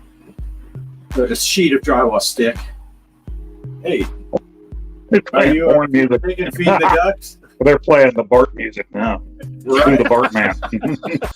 Yeah, tomorrow I got to do a little bit, and then I'm going to start working on the shower. And yeah, most of it's done. Just got to do the plumbing part, install the toilet and shower. Man, you're gonna have indoor plumbing. That is Indoor plumbing and everything. Wow, Yeah, that's awesome. yeah. It's been a while since we haven't had to. I mean, we go inside the motorhome and use the bathroom in there, but you still, if it's rainy or snowy, you have to go outside first to get there. Well, now you could shower during your pinball show live too, like I did. Right. Yeah, I can just shower right during the show. Shower stream. Have a shower Shower stream. street. Yeah. Put the shower cap on. The sun's going. His name is Is It's that the It's white guy? Kamala Kiwiwo, I think. Yeah. I'm probably butchering it. Yeah. Yes. Sticks of drywall. Yeah. Well, I also got to get some lumber. So I was thinking of the lumber sticks. He's about to upgrade to the 18th century. You're getting wood. Yeah, wood. Lumber.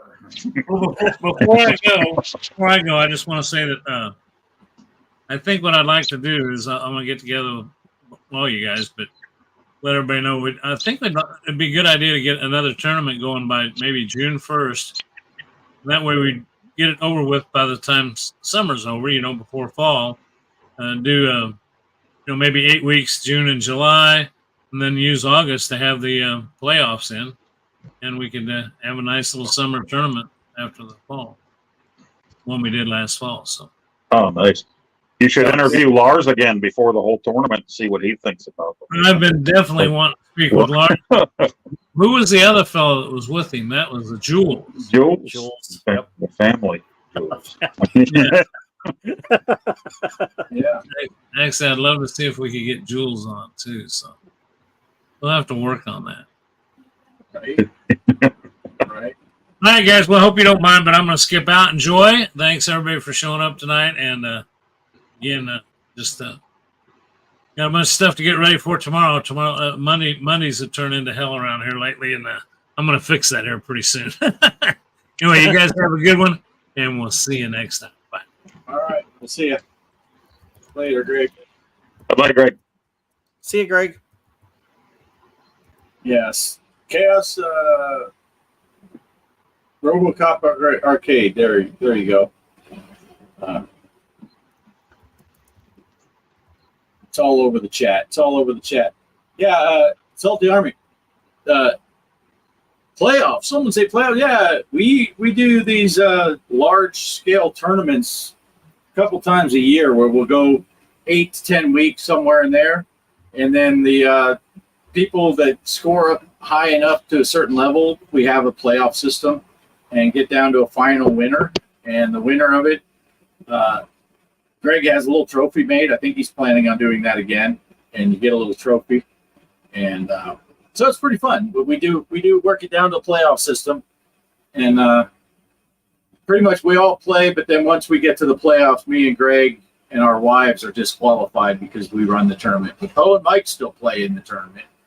And the playoffs, so you got to watch out for Poe because he'll sneak up on you. You'll think he's not so good based on his week-to-week scores, but he saves it all for the playoffs. Yep.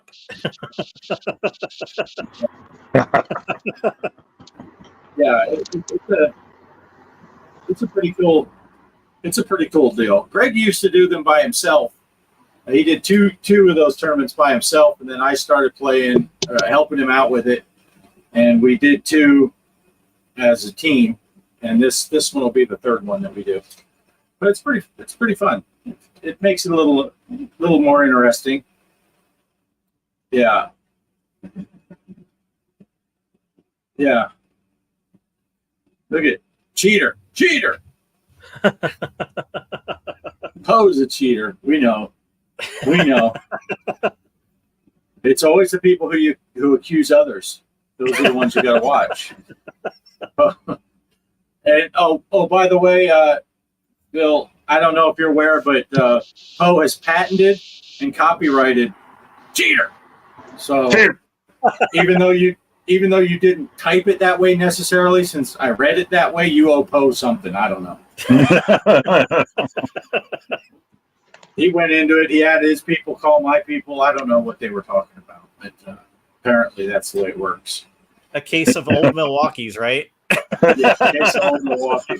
Yep. Yeah. But And my brother actually started that. I told you before. Anytime I would beat him at anything, I was a cheater, or it wasn't necessarily that I was the cheater. It was the NES was cheating for me. It knew how to do that. So if I beat him, the NES cheated for me. He was done. And then 20 minutes later, he'd come back. All right, I'm ready to play ice hockey again. And it would happen all over again. But I didn't let it happen too many times, or he would just flat out physically beat my ass. So you couldn't say anything while you were beating him at the game, or it was on.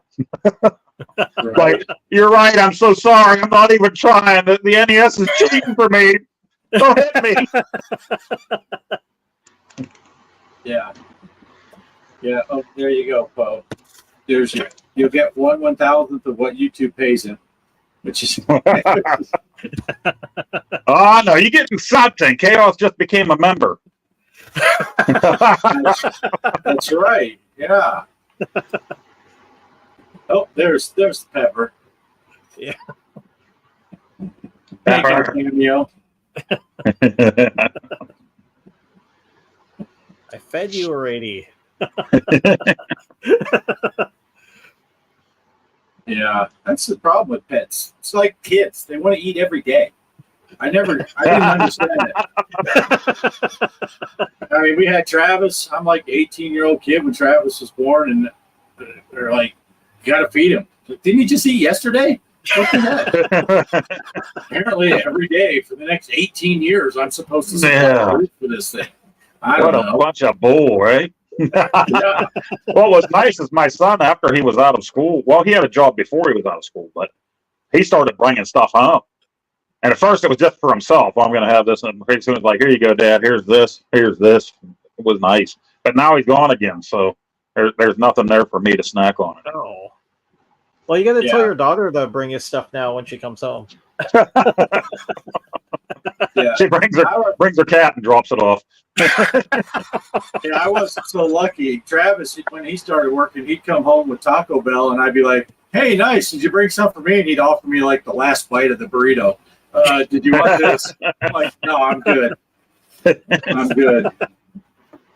No.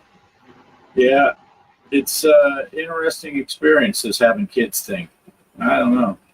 They expect you to be a parent. You're supposed to be responsible. What's that all about? Yeah. I think my kids had it pretty good, though. They had a kid for a dad. So it's like Mike's kid got arcade games, video games all over the place. Yes. And then, that's how I got away with all the stuff. A new system came out. It's like the kids need that for Christmas. I don't know what to tell you, hon. That's what they've been asking for. I mean, if we don't get it, it'll just ruin Christmas. Not for me, but the kids. how often did this happen for you guys? Because I know when my kids were young, they had Nintendo back then. I think they had a GameCube, an Xbox, the original Xbox. We had a 65-inch TV in the living room, which was huge for the time. They had a 55-inch TV in their bedroom with the Xbox. Oh, wow. We had the 120-inch TV downstairs. That was the movie theater. I had 3 stand-up arcade cabinets, 2 pinball machines, actual pinball machines, not digital, 2 slot machines, all the band equipment, drum set, microphones, bass, guitars. Had a foosball table in there. we had computers that were networked before anyone even knew what Wi-Fi was. I ran wire and had network computers, and I'd go in their bedroom and they're like, "I'm bored. There's nothing to do." I'm like, "Get out there, fucking!" I'd give them the ruler and scissors. Go mow the grass. Yeah, I'm bored. There's nothing to do. Trampoline in the yard. I went out and made. We made flags for playing flag football and stuff, and just it was no. That's when I found out you're not allowed to punt your kids into the neighbor's yard. Apparently, they frown upon that stuff. Yeah, I had the full band equipment at the house. Yeah, Phil was a bass player. Oh, nice. Oh, Yeah, I was this close to being famous. Well, I was Arkansas famous, but we almost went national. We got in. They flew our guitar player who wrote the songs out to Hollywood. He met with record producers and all this stuff. We did that 4-track EP with Jim Wirt, who did Incubus's first 3 albums, and Hoobastank, and all kinds of big name bands. And he recorded us. It looked like we were taking off. Little band out of Arkansas. And then here I am living out in the desert off grid. I had a guy that I worked with at the mill when they closed their mill out in Indiana. Some of those guys moved here to Pennsylvania to work at our mill, and this dude was in a band with that the lead singer from Blind Melon, Shannon. I can't remember his name right now, but they were in a different band together. And then Shannon went to this other band, and they got big.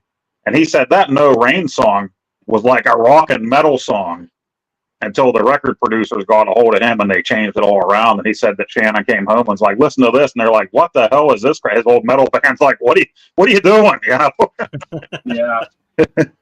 We had one of the songs that we played. It's called Wavelength, and it was our most popular song.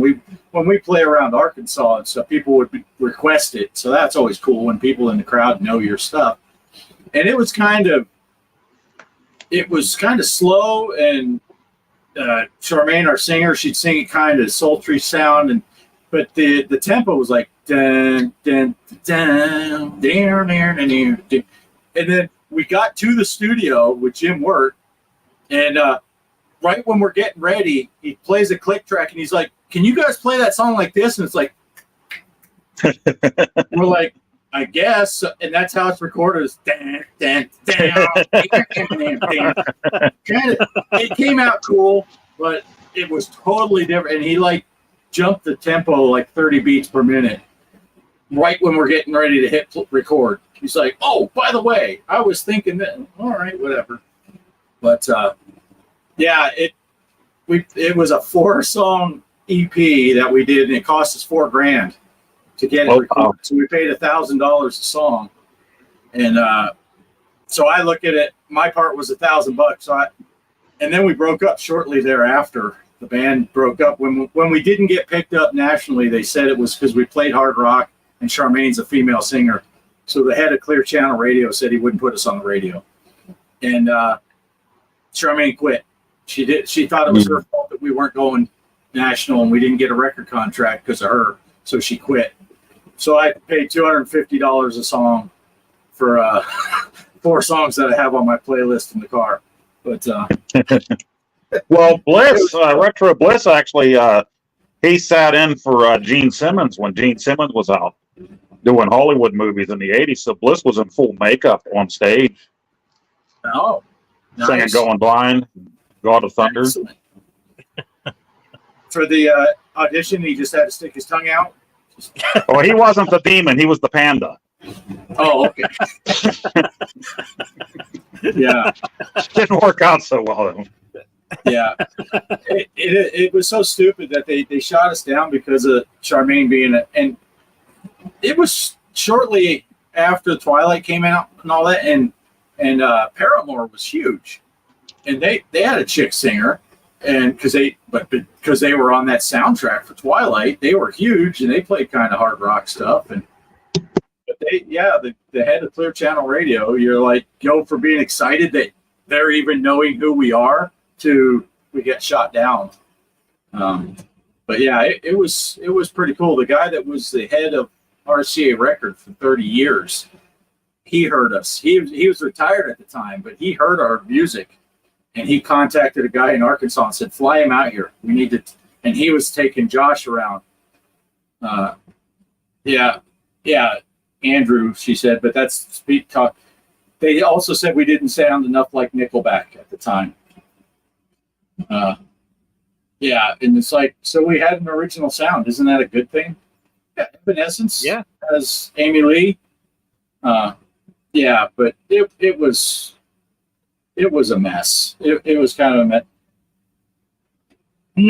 Not huge. We played around Arkansas, and we played hard rock. So most places in Arkansas, they were wanting Southern rock or country. So you go in there and we play a demo tape for the clubs, and a lot of clubs just didn't want us, they just weren't interested. So we play all over Little Rock. We played a couple shows in Memphis. Our biggest show was a outdoor festival up in Poplar Bluff, Missouri. And Kelly, people would yell out, "Play Freebird!" And we're like, "Yeah, I think it starts with this note here." Because good song, not bad question on it, but we didn't play that kind of music, and man, you get sick of hearing it. You guys play Freebird? No, we don't play Freebird. How about Sweet Home Alabama? Yeah, we didn't play any cover tunes at all. We when I joined the band, they had a list of about 12 songs, all originals, and their old bass player had them at about 2 songs that they could play most of the way through. And then I joined the band, and I'm not trying to say I'm the greatest bass player in the world, but within 2 weeks we had all 10 of those songs ready to go, or 10 of those songs ready, and we could play a set, and we played a show. And then we just started. We played 26 or 28 shows the first year we were together, and yeah, it was kind of cool. I remember we went and saw this other band that was playing in nearby town, and Jason's friend, he was a huge fan of these guys. I introduced him I showed him this band, and he would listen to them all the time. I said, "Hey man, Ancient Devices playing in Mountain Home. You want to go?" And he's like, "Oh hell yeah, let's go." So we go to the show, and of course I was in full rock star mode. So we get to the show, and I just walk right past the bouncer and the lady collecting money, and left my ex, she'll pay. And Victor, he's just going nuts. He's peeking around the corner because the guys were setting up the band he wanted to see, Ancient Device. And he's peeking around the corner. He's like, "Oh my God, there they are." And I walk over, and I get about halfway to the stage, and their bass player puts his guitar down, comes over and gives me a big hug. And Victor's like, "Oh my God, you know these guys." It was funny. And yeah, I took Jason down to one of the biggest clubs in Little Rock, and they serve alcohol, and he was in sophomore in high school. I said, "They probably won't let you in the bar because they serve alcohol, but I'll show you." We got to the front where the lady checks IDs and stuff. As soon as I walked around the corner, she's like, "Hey Bart, what's going on? What are you doing?" I introduced her to Jason. She's like, "Take him backstage, show him the green room and all that stuff." And as we're walking back, Jason's like, "You're kind of famous, aren't you?" I'm Arkansas famous. It's all right, but not quite as big as Evanescence. But because they're out of Little Rock. But so it was fun. I get recognized from time to time. And we thought we were this close, man. We were this close. But yeah, good times. Yeah. Learned Smoke on the Water at 9 years old. Nice. I got my first bass. I was a junior in high school. The first time I got a bass. I played, my parents got a piano when I was young, and that's where I started, was playing piano. Yeah. Vaughn's Package famous. A guy came in where Kelly worked at a liquor store, and his hands were full, so I helped him open the freezer to get a bag of ice out, and he was like, "Hey, you're Bart, right?" And I thought he recognized me from the one grocery store in town. So I'm like, "Yeah." And he goes, "Dude, I have your CD. You guys are pretty awesome." Like, wow. So he bought our CD. He recognized my picture from the CD by name. It's like, well, that's pretty badass. But I guess the biggest claim to fame story on that um, the Deftones were playing in Little Rock, and I don't know if you guys know the Deftones, but they're national. They play worldwide and all that stuff. Our drummer Paul went down to see the Deftones, and he made it to their after party at one of the clubs, and he was talking to their guitar player, and the guy said, "So you play music?" And Paul's like, "Yeah, I play drums. I play with a guy named Josh Coker. He was our guitar player that went out to California." And the guy from the Deftones said, "Oh, you're in Always April?" So the guy from the Deftones knew our band, but there's a backstory to that too, because Josh used to play with the drummer for the Deftones, used to be in a band with Josh. So that's why Paul mentioned Josh by name, because a little name drop. But yeah, but he was kind of floored. He's like, "Oh, you're in Always April, huh?" But Yeah, that's cool. yeah.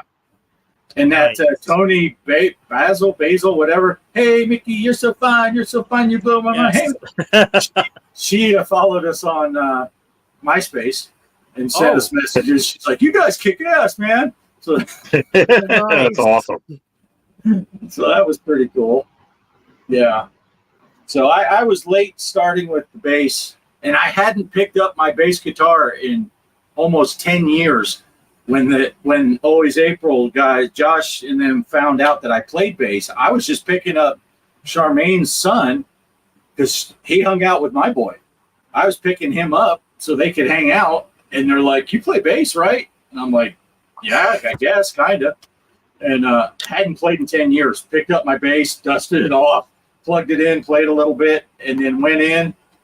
And that kid, Paul, I call him a kid because we were all like 37, 38 years old, and Paul was 23. Kind of like this show, how we're all our age, and then we got Mike. Is the young, but He just got a young face. He's 68. Paul had just set up his drum kit, so he was like doing a sound test and make sure all the drum. And I almost packed my stuff up and left. I'm like, I can't play with these guys. This kid is freaking good. And they all were. They were just an amazing band, and I got lucky. I fell right into it. We had a great 3 years, and then boom, bottom just dropped out as quickly That as it sucks. started. Yeah. Let's see. Bliss is related to the Boones. Nice. Oh, nice. Oh, that's cool. Our son has a studio in Jacksonville. Awesome. My brother lives in Jacksonville. Next time I go visit my brother, I'll have to go lay down some tracks. Now I got an inside scoop. You'll have to come down there. We'll do some stuff. We'll make a recording. Yeah, it was fun. It was fun. Anyway, now that I've taken over the show for the last 20 minutes. Well, it is a vinyl show. If Mike's Gaming Gal was here, he would say that. That's right. That's right. If Mike's, we'll tell him if he shows up that yeah, you missed all the music talk. Yeah. But it is fun. It is fun. But yeah, I guess that Poplar Bluff, we played that little outdoor festival. And that was pretty cool. They actually had to kick us off the stage because so many people were having to sign autographs after our little set, and the next band needed to get on. And they're like, "You guys got to get out of here." We're like, "These people want us to sign shit. There might be a boob or two we get to sign. You don't want to get out of here too soon." But that was probably our biggest show. There were probably 250, 300 people at that because we were middle of the afternoon. We weren't one of the nighttime evening headliners. So, but they said they were going to have us on. We played 2 songs live on the radio. They had us on the radio there in Poplar Bluff, and we played 2 songs live and got our interviews. And they said the next year they were going to put us on in the nighttime, and it just all fell through. I don't know. We contacted them, and they're like, "Yeah, we'll get back to you," and they never did. So I don't know what happened there, but it was fun. It was just a hobby for me. I was like, "Yeah, this is cool. Play music, hang out, drink some beers, and go out and play shows." So it was pretty fun. So, all right, I'm going to move down here. And it's the Poe Show. Hey, everybody! I remember one time when I wasn't in a band.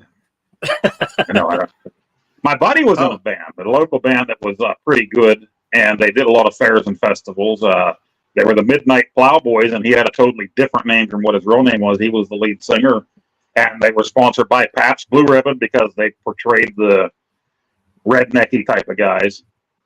And he would do that at the beginning of one of their songs.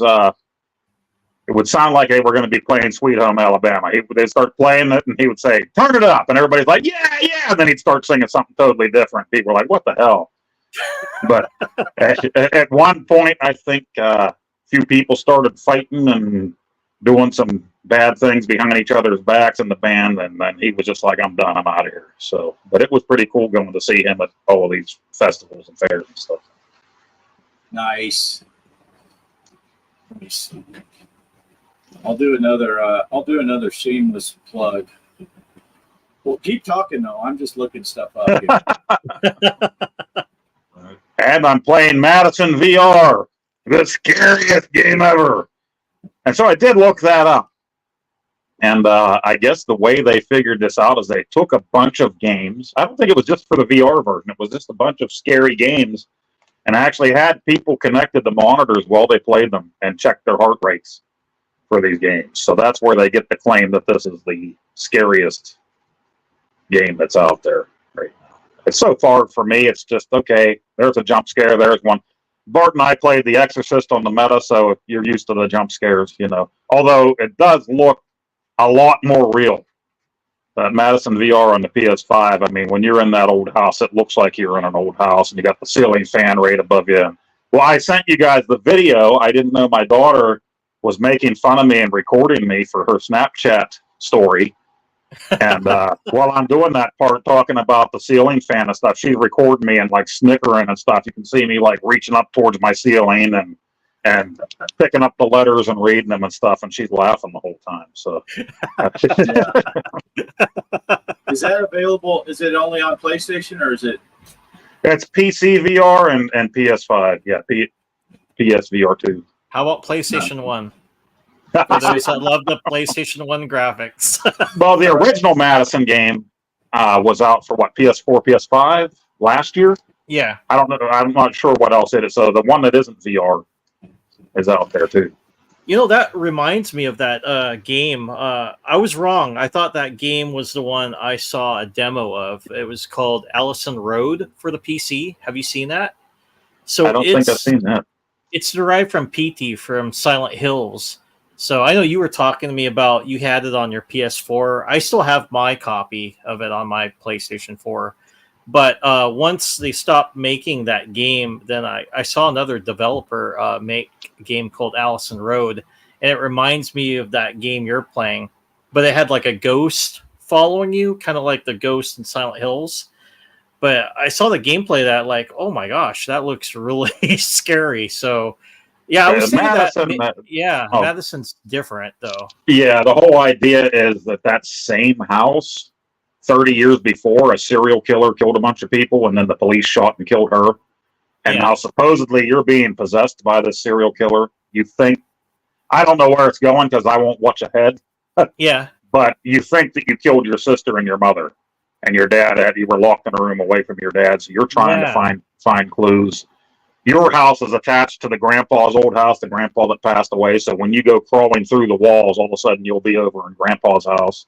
And it is really creepy. Yeah, I saw the grandpa photo. I'm like, hey, that's old Poe. Yeah, that's the only thing that got me, was I tried to hang that picture in the right spot. And when you do that, there's no nail on the wall. It's supposed to prompt him then and say, I need a nail. And then you can move on. Well, the first half of my video, I'm trying to put this picture up there, and it's green, so you know that's where the picture goes. I had the right spot, but nothing was happening. I'm like, what the hell? You know, I've been playing for an hour trying to put this picture on. What else do I do? I'm like, that's it. I guess I'm quitting. So then I had to go check somebody's video out. I'm like, they're just not giving me the prompt. It's a glitch or something. I went back in, and then when I tried it again, the kid said, I need a nail, and I was able to find it. So. Hey, not to interrupt and get back. I put a link for anyone that cares, I put a link to the Always April music page. There's 3 videos on there if you want to see the music of it. 2 of them are live. Don't be thrown off because I had hair. And the other one is Killing Spree is from the Jim Wirt recording session. That's one of my $250 it cost me to record that song. And I just put a bunch of still images from the recording session. And the song is on there. So, the link is in the chat stuff. That's Cool. That's to our 3 videos from our band. Anyway, Nice. back to our regular scheduled programming. What was that Hollywood Polo was asking about? Conroe Pure Premium Peach Candy. It's epic. No, is that supposed to? Well, I think it's candy. I was thinking it's alcohol. That sounds good, like an alcoholic drink, but Right. I don't know what it is either, but it's epic. yeah, No. it's epic. Sponsored I by have to try Faith it. No More. Yeah, floppy fish. It tastes like fish. Is that what you said? Floppy fish. Tastes like a floppy fish. It's like a blind fish. Yeah. That poor fish. Yeah, I still remember because I grabbed that MTV Top 10 and Epic was on there, and the guy, that's the only videos we had for 7 months on that Spain deployment. And before he said, "Here it is, people, the fish video," and then he played. Let's see. Tastes like pure peach. No, nice. Cool. I'd like Check that. it out. Yeah, I actually like peach drinks. Love peach drinks. See, I love peaches, but I don't like anything that's peach flavored other than peaches. It's like peach. Right, candy. because nothing really tastes like a real peach. Everything Right. tastes like artificial peach if it isn't a real peach. Yeah, But I still like the stuff. But yeah. And I'm not even a huge fan of like peach pie or peach cobbler. I'll eat it, but just give me a peach right off the tree, and I'll just nom. I used to do yard work for a dude. He had peaches up in his yard, freaking peaches this huge, and just I loved them. I'd take breaks, I'd sit down, eat a couple, 3 peaches, and then I hated them in the fall because it was just him and his wife, and they'd eat like 30 peaches all year, and then I had to rake up all these peaches that are rotting because he'd never. my grandfather had an orchard with apples, peaches, pears, and all that stuff, and he had this nice thing for the back of his tractor in the fall like that would kind of sweep them all up, into one place. Then he could put them on a mulch pile somewhere, so you didn't have to go through raking them all. Cannabis was at an Asian grocery store in Cleveland a couple months ago and found Japanese Super Mario Brothers candy, both chocolate and gummies, 2 different companies. Ooh, yum. Nice. Wow, that's pretty cool. I did not know there was such a thing. Did you bring it up for the whole show? Gotta share it. A few years back, Video Games Monthly sent us, along with our games that we got, some Mario stickers and tattoos. They were from the old, I think it was Tops, probably late 80s, early 90s, and they still had the sticks of gum in them. My boy was like, "I dare you, Dad, I dare you." I'm like, I ain't doing it. Wow. Gotta do it like a YouTube video on it. Yeah. I was just thinking, you say the tattoos, and I remember the good old days when you'd get the tattoos in the Cracker Jack box. And that Oh, was, yeah. Oh, that was yeah. like, score! We got tattoos! Nowadays, you just get some weird thing that you're supposed to bend the paper or something. I don't even know what it's supposed to do. It's like, this is not a prize. But Cracker Jack, Fiddle Faddle. What else was there? There were different ones like, well, Fiddle Faddle, I don't think had any prizes. Cracker Jack had the prizes, but they were really good flavored popcorns you could get back in the day. We're right. talking about flavored popcorn now. Yeah. Oh, We, I remember getting toys and cereals too back in the day. Oh, yeah. Oh, for sure. Mhm. I don't know how many of those little baking soda submarines I had that you could, but we didn't have a bathtub. We had shower in our house, so I was screwed. I'd try to fill the sink with water and play with it. My dad's like, "Stop messing with the water. We have a well. There's a drought going on, boy." I'm like, I'll find a mud puddle, Dad. There's a drop. There's no mud puddle, you idiot. Cannabis The said he sent dog's some got of a piece. that Mario Brother candy to Bliss. Oh, Yeah.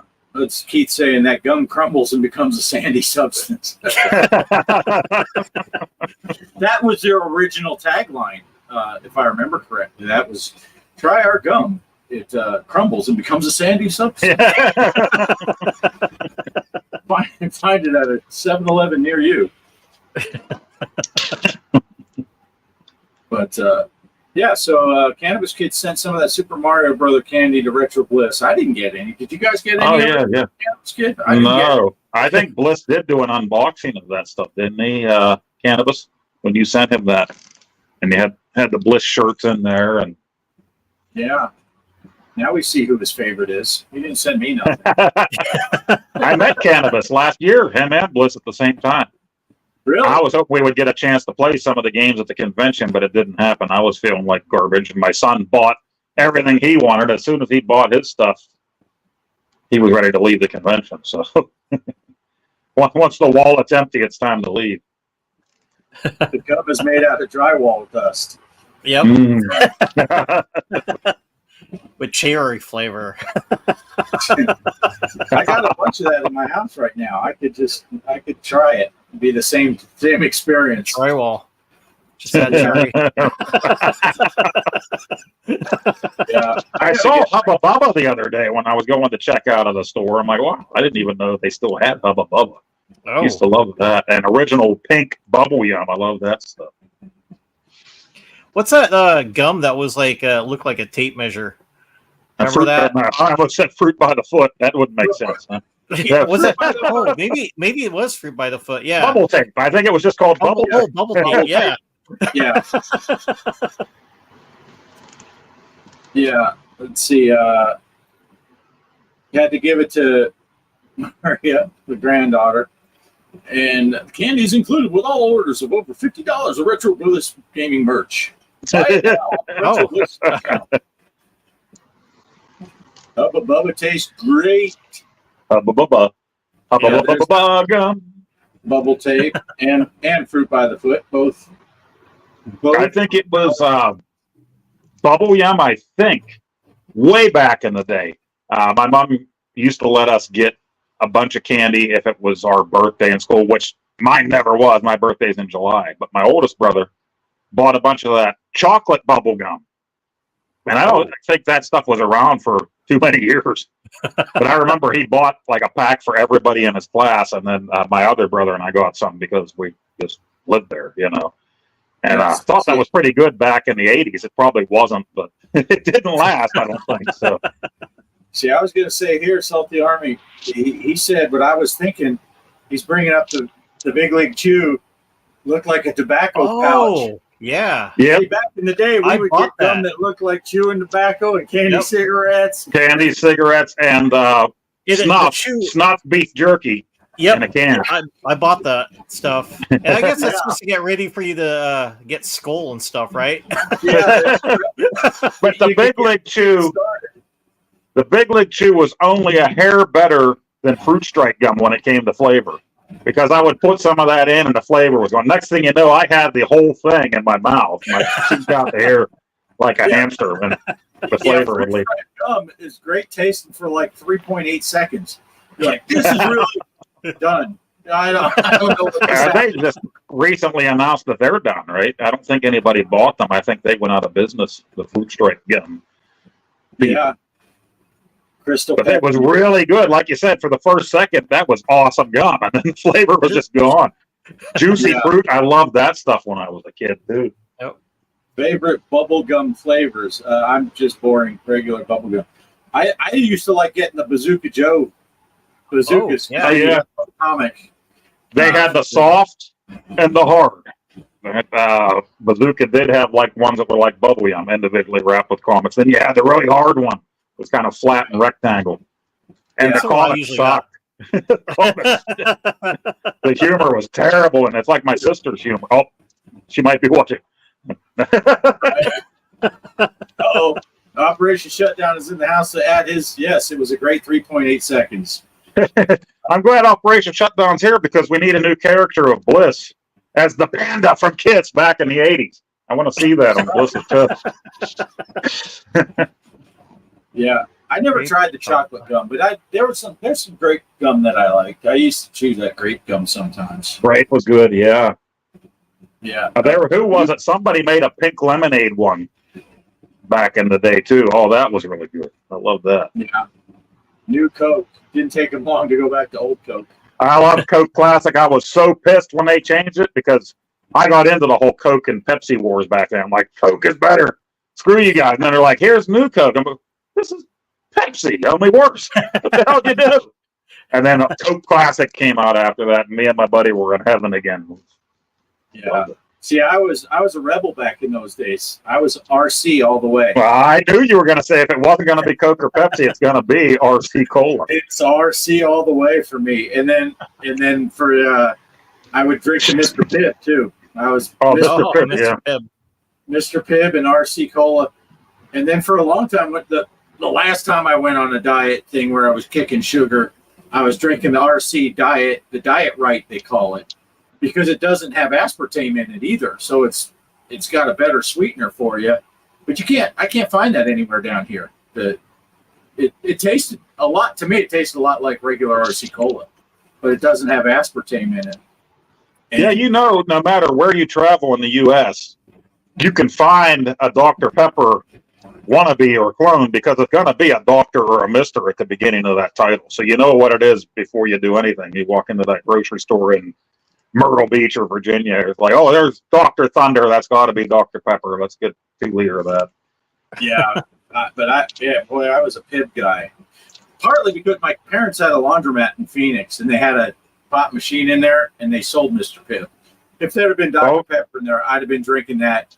But as a kid, I was like, dude, Mr. Pibb, I love that Mr. Pibb. Nice. Maybe that will be what I come out with for my product line. It's just Mr. Postow.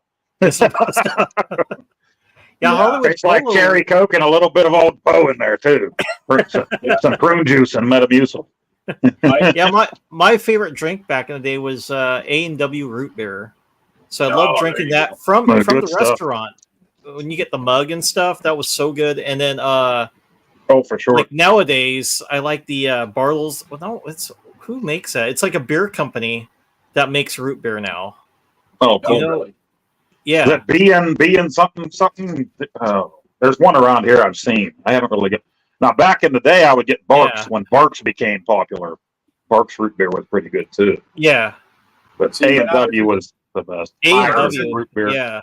Yep. When I was in the Navy, I was an AW. So that ended all the Barks. From then on, it was A&W root beer. All I would drink because of the AW. So wait a second here. Family Dollar in Texas have Diet Right. We have a Family Dollar. That's where we got our pizza tonight. I'm going to have to check. Oh, nice. I've never seen Diet Right in there. And there was a Gatorade. You remember the Gatorade that was like the pop? Our golf course that was right across from my house growing up on my paper route, I would stop up there and sometimes I would buy the carbonated Gatorade drink. And Gatorade gum. Oh, man, I love that stuff. My brother had that. Yeah. And he used to keep it in his sock drawer, and when he wasn't around, I'd sneak and steal it out of there. now Bliss put the Barks cream soda. Oh, good stuff. Cream soda's good. Yeah. I have a tip for people. If you're going to a public park that does not allow alcohol because it's a public facility, so you get you a Captain Morgan, just a regular Captain Morgan spiced rum, and you mix it with Mountain Dew, just a regular Mountain Dew. It tastes like cream soda. So you can tell a cop if he's like, "Are you drinking alcohol?" It's cream soda. Take a sip. Tastes just like cream soda. Paul, our drummer in the band, he told us that trick because we were playing a show at a park, so we couldn't drink. And I'm like, bullshit. He mixed it for me and handed it to me. I'm like, holy shit, this is cream soda. What the heck? Nice. That's IBC root beer. That's good root beer. Now, for root beer products, and now Poe's gone, but I like drinking birch beer from back, but I could only get that when I would go to back to the Philadelphia area and visit my family, I always get birch beer while I'm there, which it's like root beer, but with birch. I don't know. Have you had birch beer, Mike? No, It's not- I haven't it's had not alcoholic birch. beer. It's Oh, it's like root beer, yeah. but it's But birch beer. Yeah. No, I finally remembered the root beer that I had before that I like drinking now. It's the Henry Weinhardt's root beer. Comes in the bottles. So they make the beers here, but yeah, that one's my favorite now that I've been Mark's drinking. the one to fight. Bo, do you get birch beer around where you're at? Oh yeah. It's like a reddish color, but it's a Yeah. birch beer. Yeah. Yeah, because when I was telling Mike, when I go back to visit my family on the other side of the state, near Philly, I always get birch beer when I'm over there because you can't get it out west. But we used Did to you not be ever- able to get Tasty Cakes out here either, but we can now. So because Tasty Cakes went national, that used to be only out there in the east. Did you guys ever hear about CX or I'm Price Sioux City Sarsaparilla and Sarsaparilla, yeah, Death that's Valley good. root beer? Yeah. I know we usually get these specialty root beers, and I've tried them, and they're very good. Yeah. Hey, Nick Gamer, you got here just in time for the candy, food, and soft drink section of our show. We had the vinyl originally. Right? Let's see. I'm so far behind on some of these chats. Kelly said she likes the birch beer. I gotta try that birch beer. Okay. A huge asteroid is coming. It's gonna, that asteroid. It's gonna miss us. But it's probably if it gets to just the right spot, it's gonna change its trajectory, and then it'll hit us in like 2037 or something like that. Shoe fly pie. Do they make shoe fly pie around your side of the state, Poe? I have heard of it. I don't think I've ever had it. Oh man, that stuff is phenomenal. It's big around the Philadelphia side of the state, and man, I love that stuff. I bought some. Of course, it's better homemade. I bought a couple of them when I was visiting there. I brought one to a lady I work with because she's like, "What is this shoe fly pie? It sounds gross." And I'm like, so I bought one. And she got a little piece while she was still at work, and she came into the break room. She's like, "Oh my god, that stuff is so good." It's not really a pie; it's more like a cake, and it has chocolate and molasses. It's kind of like a gooey bottom that sits right above the pie crust, and then it's got it's kind of more cake but it is in a pie crust. Yeah, but it's really good, shoe fly. Yeah. But let's see. Chaos is jumping in 7 years later. No, we're not even to the 3 hour mark yet. Yeah. Loganberry juice. I don't know what that is. Cream soda and Breyer's vanilla bean ice cream floats. I've never had float and cream soda. Man, Yeah, that that's sounds good. like a For sure. sweetness overload. Cream soda's pretty yeah. sweet on its own. And then you put some ice cream on there. That's got to be like, wow. It's kind of like Poe. It's got a gooey bottom. Exactly. Kelly says it's all about the topping. Yeah, shoe fly. I always try when I go to my aunt who lives in Arizona now. When I go visit her, I drop hints. I'm like, shoe fly pie. I don't know how I can spell it out any better. I'm just saying, shoe fly pie. I'll be there on Tuesday. And she makes some of the best shoe fly pie I ever had. But Shoe fly, don't bother me. Shoe fly, don't bother me. I think you can order birch beer on Amazon, but it works out to like $12 for a 6-pack or something like that, or maybe even more. Some of that soda that you get shipped from Amazon is ridiculous priced, but do they have a sugar-free one? I'm kind of switching my drinks. I'm into sugar-free drinks now. So Mr. Poe Style's Old Poe Birch Beer will be coming out soon, Mike. Oh, I got my Dr. Pepper Zero. Yeah, you got to show the label side. oh, hold on. You're drinking.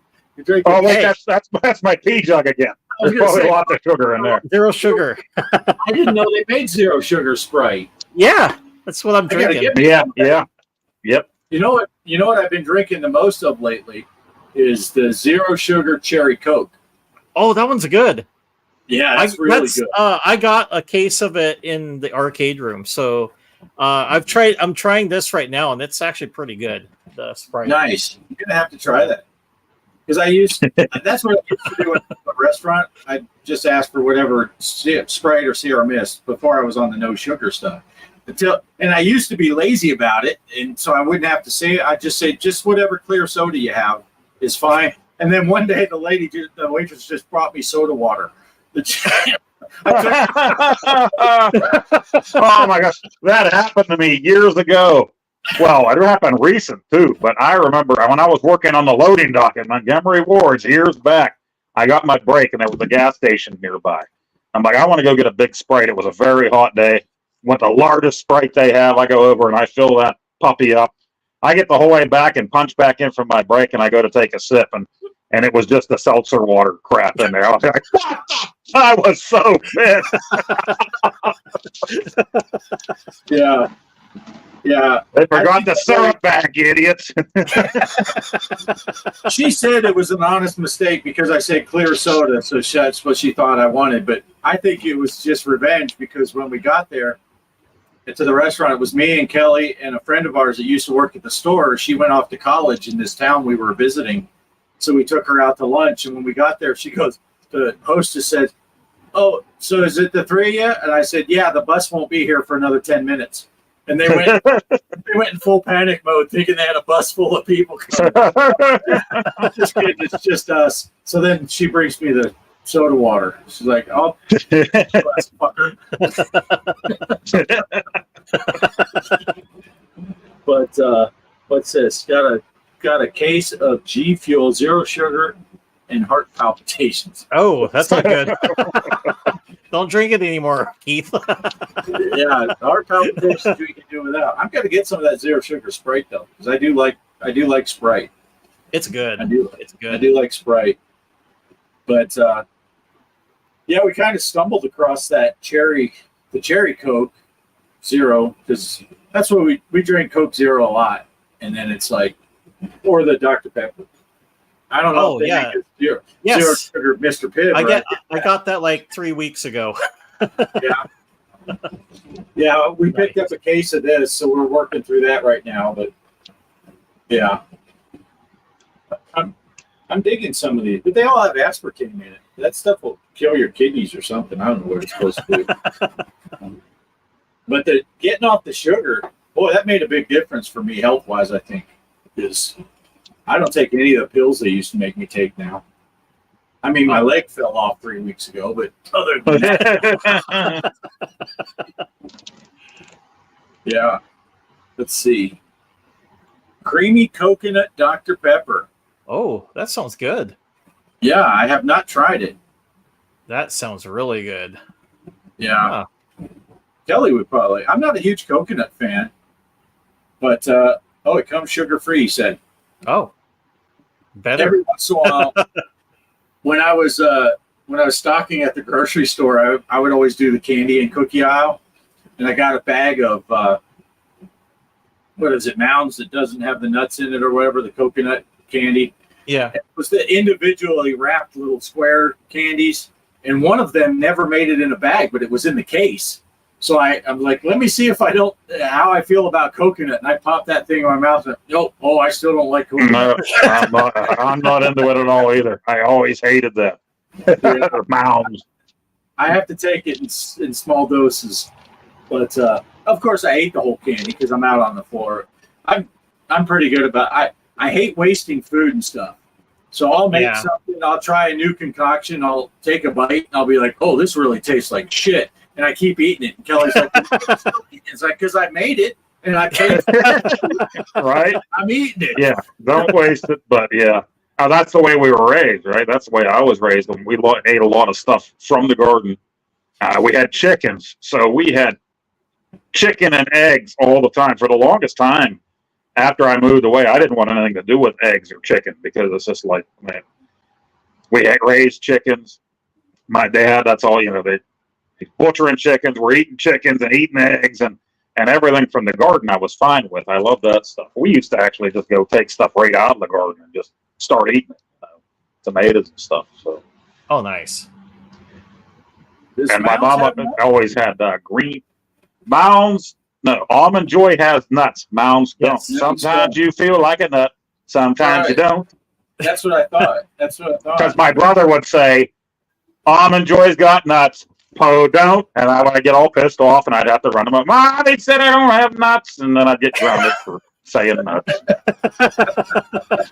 I remember when I was really little, I started calling everybody Pecker in the house because I had no idea it meant wiener. So I'm just like, Pecker, Pecker. And my brother's like, oh, he said Pecker. And I'm like, what? Woody Woodpecker. What's the big deal? Right?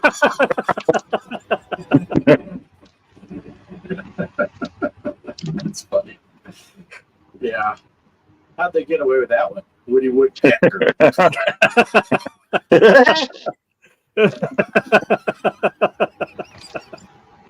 We're going to get on old cartoons now. Chili Willy the Penguin. Andy Right. Panda.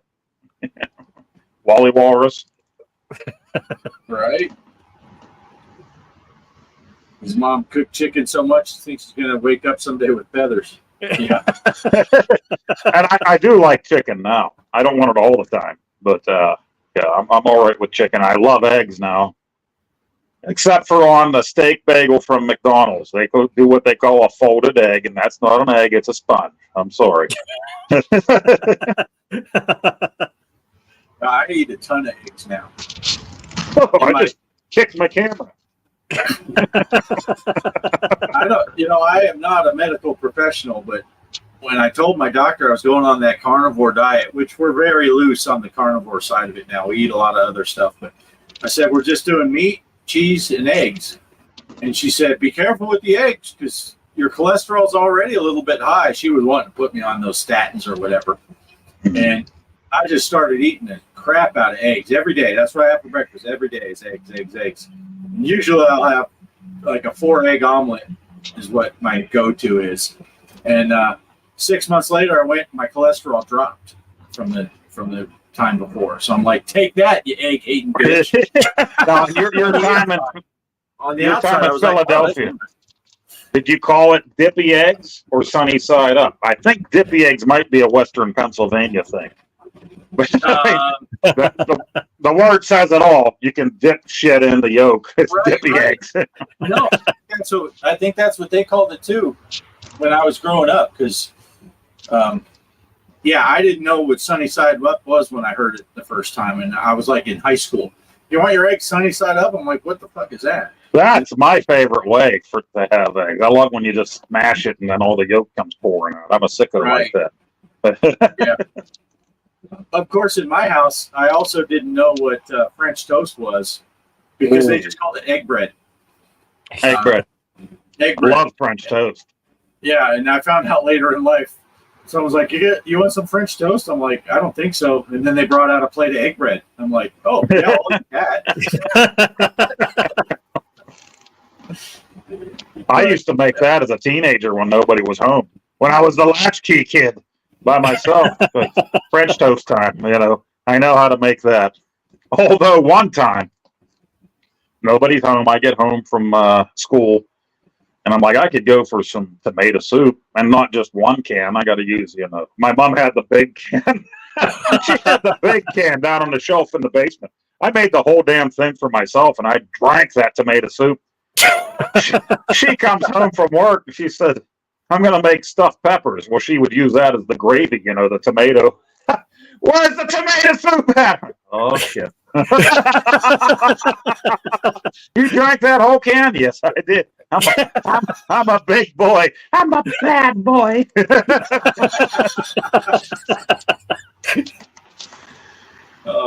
Deep fried Snickers. Yeah, go to the South. They will deep fry anything. Yeah, some of these amusement parks do that too. The Snickers, the Oreos, stuff Oreo. like that. Oh, yeah. Yeah. Bread pudding. Bread pudding, yeah, that's good stuff.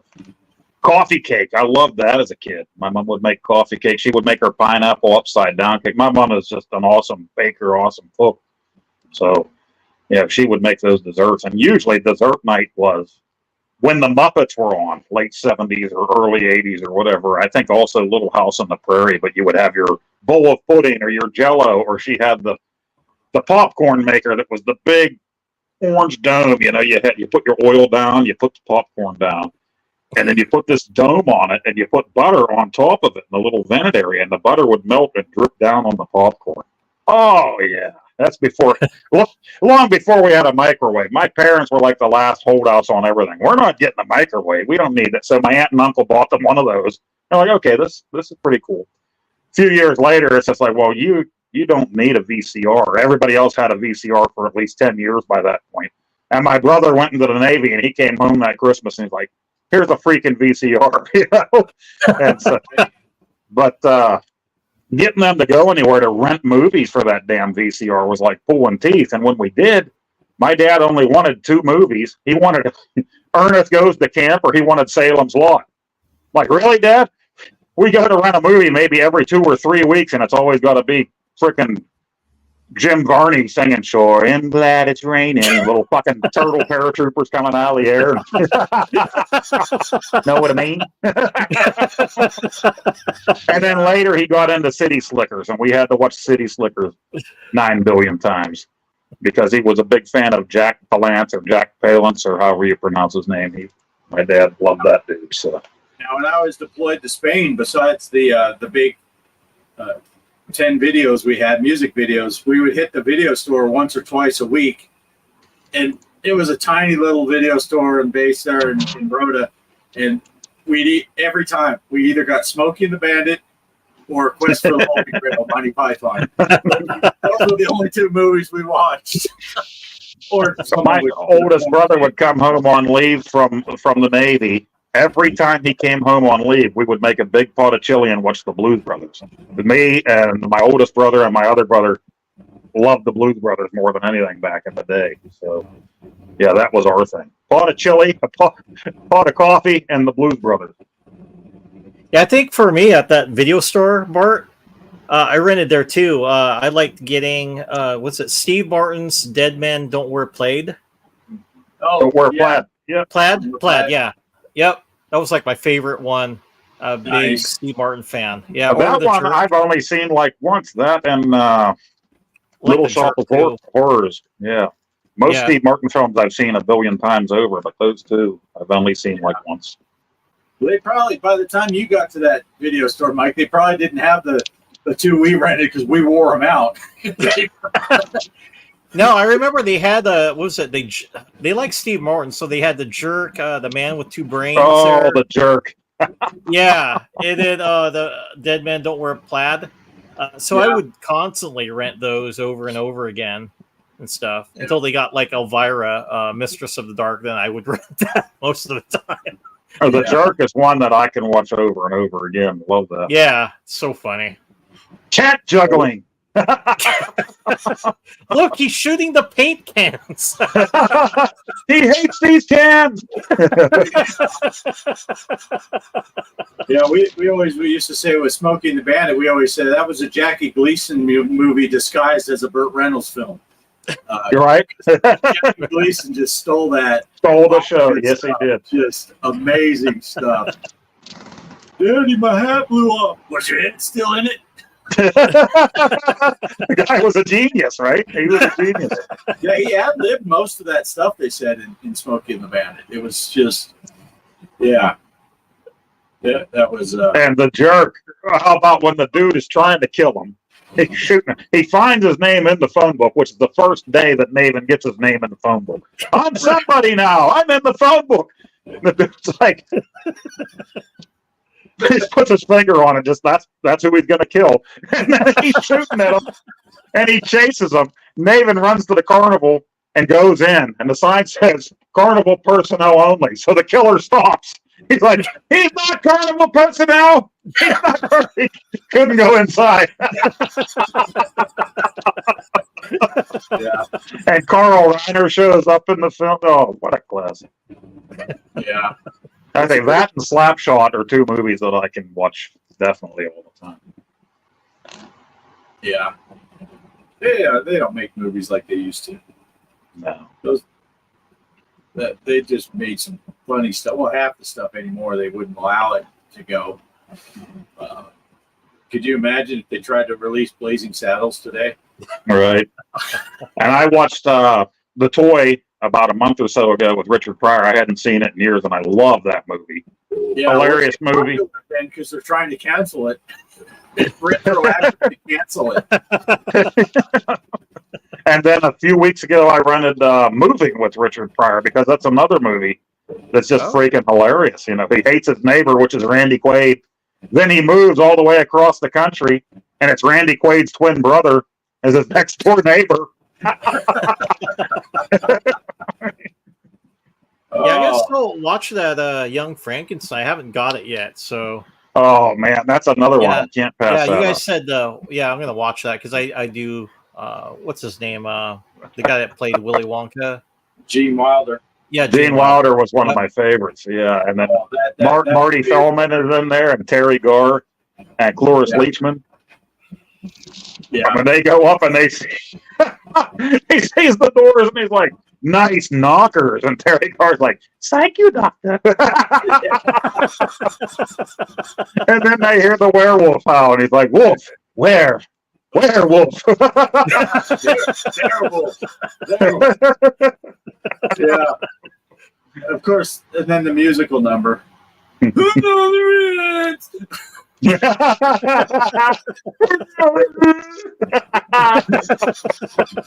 Sedative. Get the sedative. Sedative. Sedative. Sedative? Really? What brain did you get? Abby something. It was Abby normal, I think. No, we better stop. You got an abnormal brain. We're gonna give Mike the whole movie. Let's see. Cannabis Kid said Jim Belushi is now in the 420 industry and put Blues Brothers pictures on some of it. Oh, nice. Oh. Blues Brothers was a classic, and I've never watched the Blues Brothers 2000 just because John's gone. And I know John Goodman was in that and stuff like that, but I just never got around to watching that. I got the special edition of the Blues Brothers on Blu-ray, or might be it's an ultra high def one with a lot of scenes that they got rid of.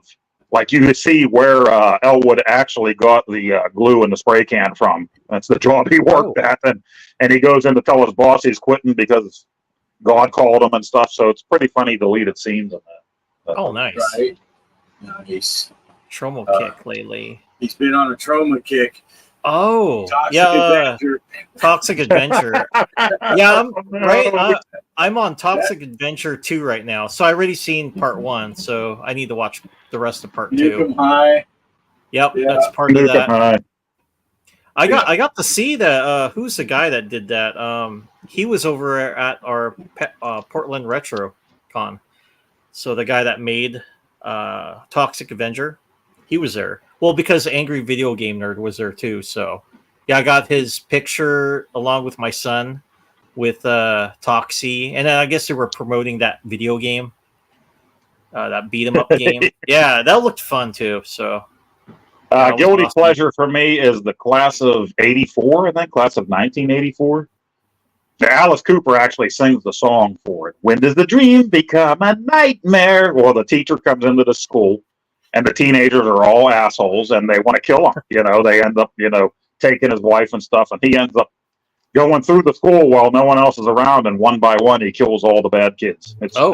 I gave away the whole movie. Yeah.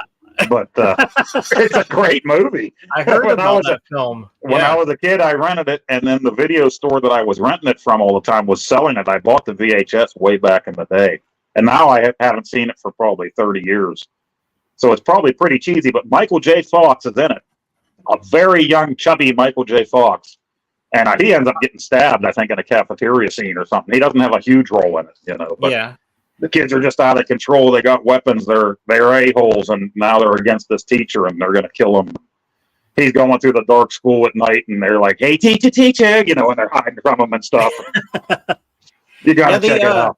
They got that released for Blu-ray on Scream Factory, so you can buy it there. Oh, I'm going to have to check it out again because it's been a long time. It's a rescan. Yeah, it's a rescan of the film. I don't know if it was shot on the 120 millimeter but they rescanned it so the picture's really high def, and then I think they put like the interviews. I'm not sure who they interviewed, so lots of special features on that as well.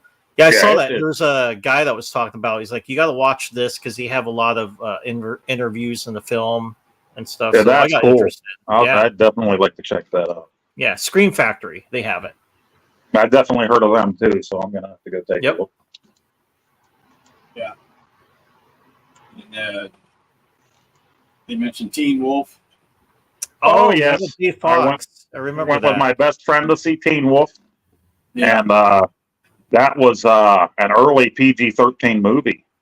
And we weren't we weren't 13 yet. We were actually, I think 12, and he was turning 12 the next day. And we went there and we thought this was a big undercover operation. We gotta sneak in to see this because he was a huge Michael J. Fox fan. So we go up to the ticket booth, and she's like, "And how old are you?" And we're 13. Like, okay. We thought it was a big deal. We got in to see that movie. And then Teen Wolf 2 came out. Jason Bateman a few years later, and I saw that with a different friend. And I remember I had hair back then, and I had this big goody comb in my back pocket. It was Friday night. There were going to be girls there. This was junior high. Got the hair all feathered. The mullet was all feathered perfectly. I put that in my pocket. It must have got caught on the theater chair because we came out of the theater after the movie, and my goody comb was gone, man. I couldn't feather my hair again for the chicks.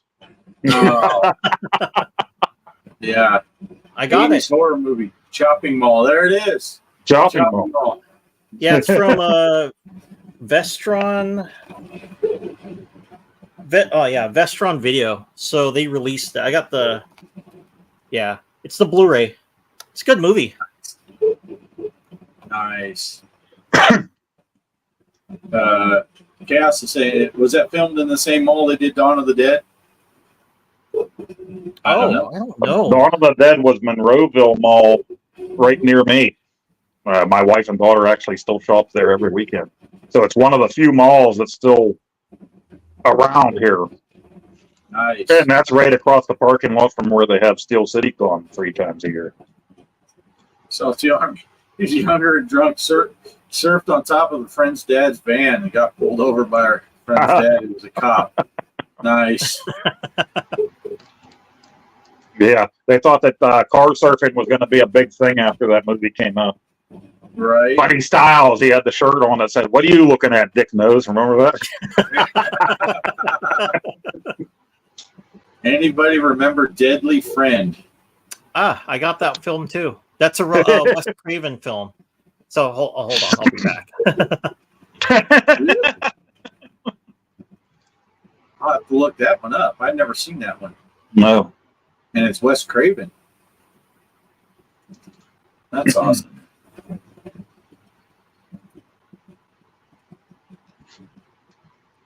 And the show goes silent. Waiting for There it is. There it is. Yeah, she got turned into the robot, I guess. Yeah, who was that lady that played in the movie? Christy Swanson. Oh.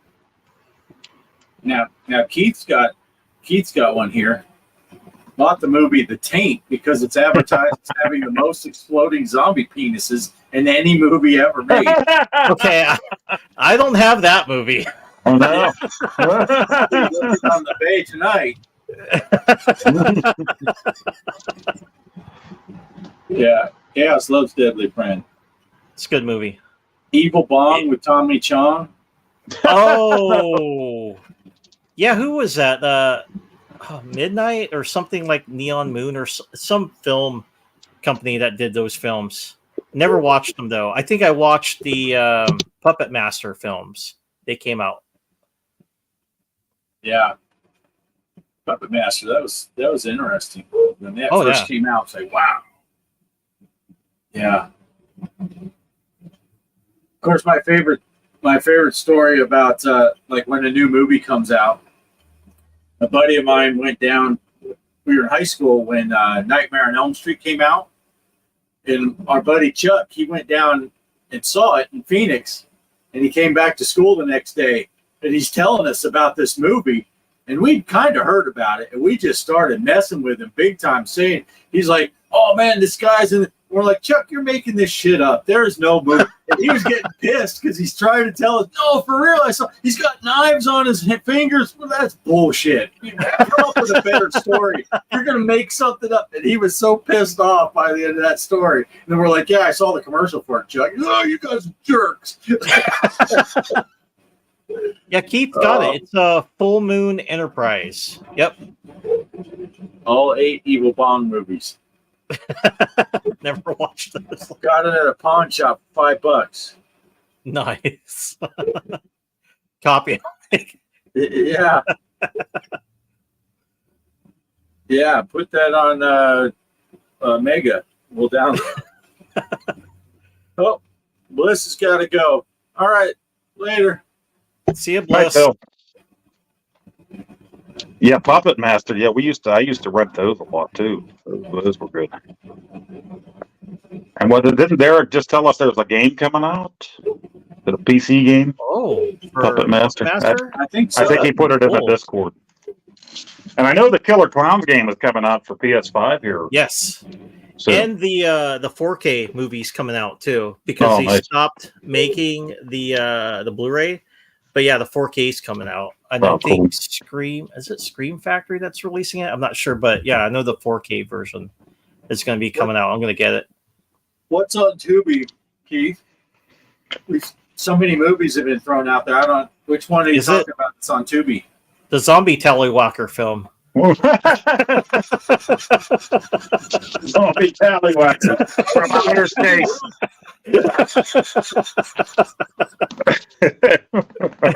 There's a bunch of dead boners coming across the field.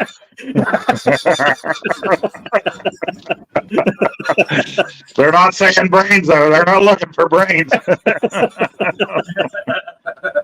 Oh, okay. Full Moon movies. Nice. Yeah. Demonic Toys. Got that one too. Oh, yeah. Good movie. Yeah, I don't own most of these. I wish I did. Used to rent them a lot. Yeah, I got rid of. I think we got rid of about 1,200 DVDs when we downsized. Wow. Wow. I know when all the 3D stuff was popular and I got my 3D TV, I might have burned a whole shitload of Blu-ray DVD 3D movies for the kids. Nice. I was really into that. You know, people talk about VR and how big it's getting.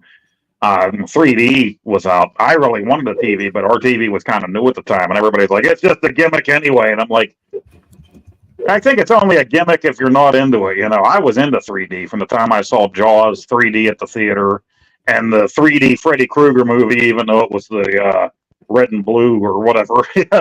Right. Yeah, they had anything- the Friday the 13th, right? They had the 3D one. Yeah, yes. Friday the 13th. Yep. The first one I ever saw was Jaws 3D.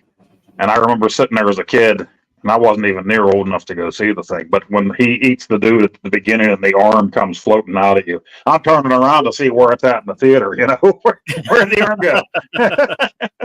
Right.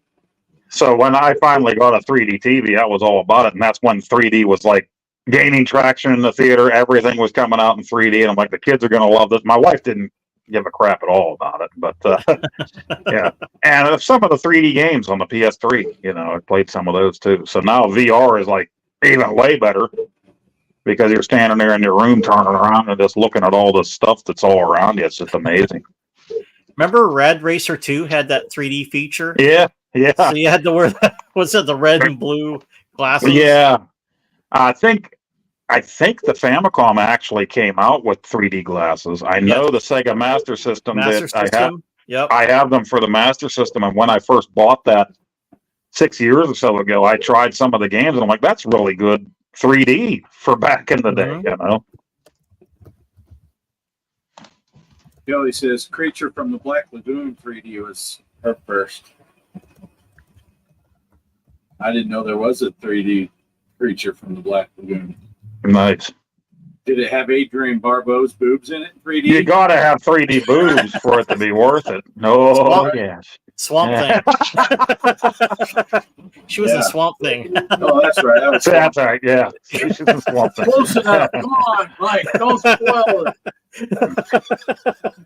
It was a good boob joke till then,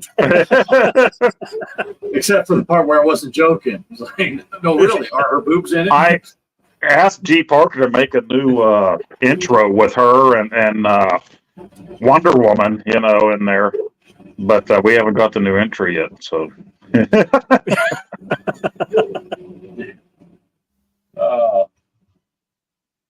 let's see. Oh, 10? I thought that Super Hyperdrive more than Rad Racer when I was a kid, just jacking up my eyes.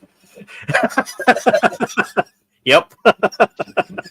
remember, every once in a while, local channels would do a 3D horror movie or something on the weekend, and they would like go to this mini mart and get your glasses. You could go to these local mini marts, or they would be in your Sunday paper, and then they would air a 3D movie. So that was like special, man. Yeah, didn't Elvira do that? Or no? I know she played like a lot of the old horror films. She might have, or else Yeah. maybe she hosted something like that.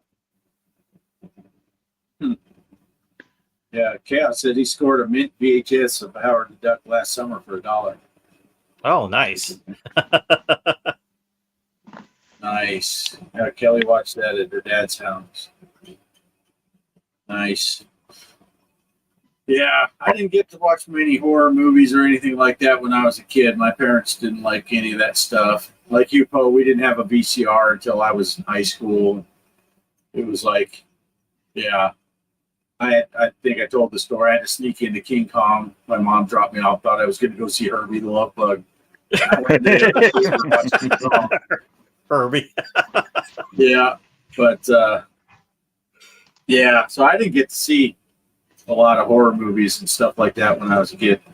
Now in Phoenix, I think it was on Channel 5, Sunday mornings they had they called it The World Beyond, and they would play sci-fi movies or horror movies. And I saw a movie. They actually did a remake of it, I think. I saw one movie on there. Man, that messed me up. For like 3 nights, I'd get out of bed and I'd be sleeping outside my parents' door. I was like, maybe my parents have a point. But Yeah, we would watch Suspense Theater on Channel 53 in Pittsburgh every Saturday before wrestling became a big thing on the other UHF channel. So we would watch all these goofy or spooky movies. There was one called Frogs, Green Slime. Fall of the House of Usher is the one that freaked me out as a little kid, because they had like the woman that was Madeline, the dead, I don't know if she was a vampire or what, and she was floating through, and the movie was in black and white. It scared the crap out of me. So my brothers would always say, Madeline's in the basement. Or sometimes in the summer we would sleep outside and they're like, Madeline's down in the woods down there. And I just shit myself and run back in the house. yeah.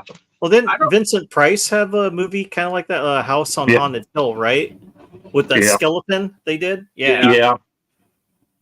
Yeah, I don't remember what the name of that movie was that I watched when I was a kid on World Beyond, but it these people bought a house, and down in the basement there was a bricked up fireplace, and there's a steel plate covering the opening, and the guy was unlocking it, and like the caretaker was like, hey, you shouldn't mess with things.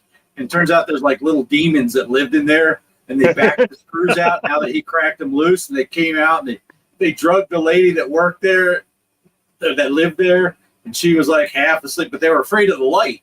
They'd hide in the corners and they'd call her name and stuff, whisper to her. She was going nuts. So they put like Valiums into her drink, and then they're dragging her to the fireplace, and she finds like a Polaroid camera, and she's taking pictures, and every time the flash goes, they'd scatter, and then they come back and start dragging her in. It's just, and I watched it later in life. I found the same movie when I was like 30. I'm like, okay, it's kind of cheesy. It wasn't well done, but boy, when you're 10, that's scary. I'm going to bed and I'm hearing something. Someone's calling my name. What is that? Like sleeping on the floor outside my parents' room is going to save me from the evil critters that drag me out of my bed to the fireplace. I'm halfway there. Like, we're in Phoenix. It's a fake fireplace. It's not going to do anything. But yeah, it freaked me out. But I was a young kid. All right, well, we're at it now. My phone is at 15%, so I'm sure it's going to drop me like it did last week. So. Yeah, we're almost at the 3-hour mark. So we're at the 2 hours and 50 minutes mark, and we've talked about 20 minutes worth of gaming. And, Vinyl, Vinyl, food, sugary snacks, so we had movies, root beer. sodas, and scary movies. And scary movies. You never know what you're going to hear on this show. That's But, why it's yeah. just the show, because it could be anything. It's just the show. It's just the show. Yeah, I think it's about time anyway. I'm pretty pooped. It's going on 9 o'clock here. I've been up since 4. Nice. And I Yeah, think my phone's definitely going to drop any second now. So. it's the 80s show. Right? Yeah. By the time we finish, we're all in our 80s. Well, All right. don't forget Mother's Day next week. It's coming up. Next week, Mother's Day. We'll still be here. You guys going to be here for Mother's Day show? I'm going to be here. I'll be here. I haven't heard otherwise. I'll probably take the wife out Saturday. So Yeah. I gotta go to the cemetery. No. Like some Yeah. flowers there. Yep. Right. My mom's in Phoenix, and it's too hot there. I'm not going there, so I'll be here. Of course, we always work the weekend, so I'm a little bummed. Our son Jason, he's flying out to Arizona for Memorial Day weekend's coming up, right? And he's going to be there, and my boy Travis lives in Arizona. They're all going to go down to my mom's house, and Kelly had already told the other lady that does during the week, that she would cover for her. So we can't go. It's been a long time since I've been with both my boys at the same time, but we're not going to be able to go because Kelly promised to work that weekend. She's working 5 days in a row, which is a stretch for us. I know for normal people they're like, but when you're used to working 2 days a week, 5 days a week is kind of a killer. all right. But let's see. Salty Army's mom is in Spain. Should go visit her. Spain's awesome, though. You should go. Chaos, mom is insane. Apple tree, something about that doesn't fall far. We know how that works. Yeah. Mike and I both spent time in Spain, not at the same time, but at the same place. Yes. Different bat time, same bat channel kind of thing. Right?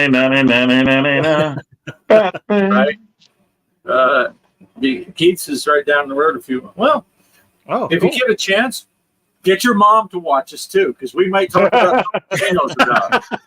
'Cause we talk about pretty much anything. So Don't introduce that movie to her, Keith. Keep that on the down low. Right?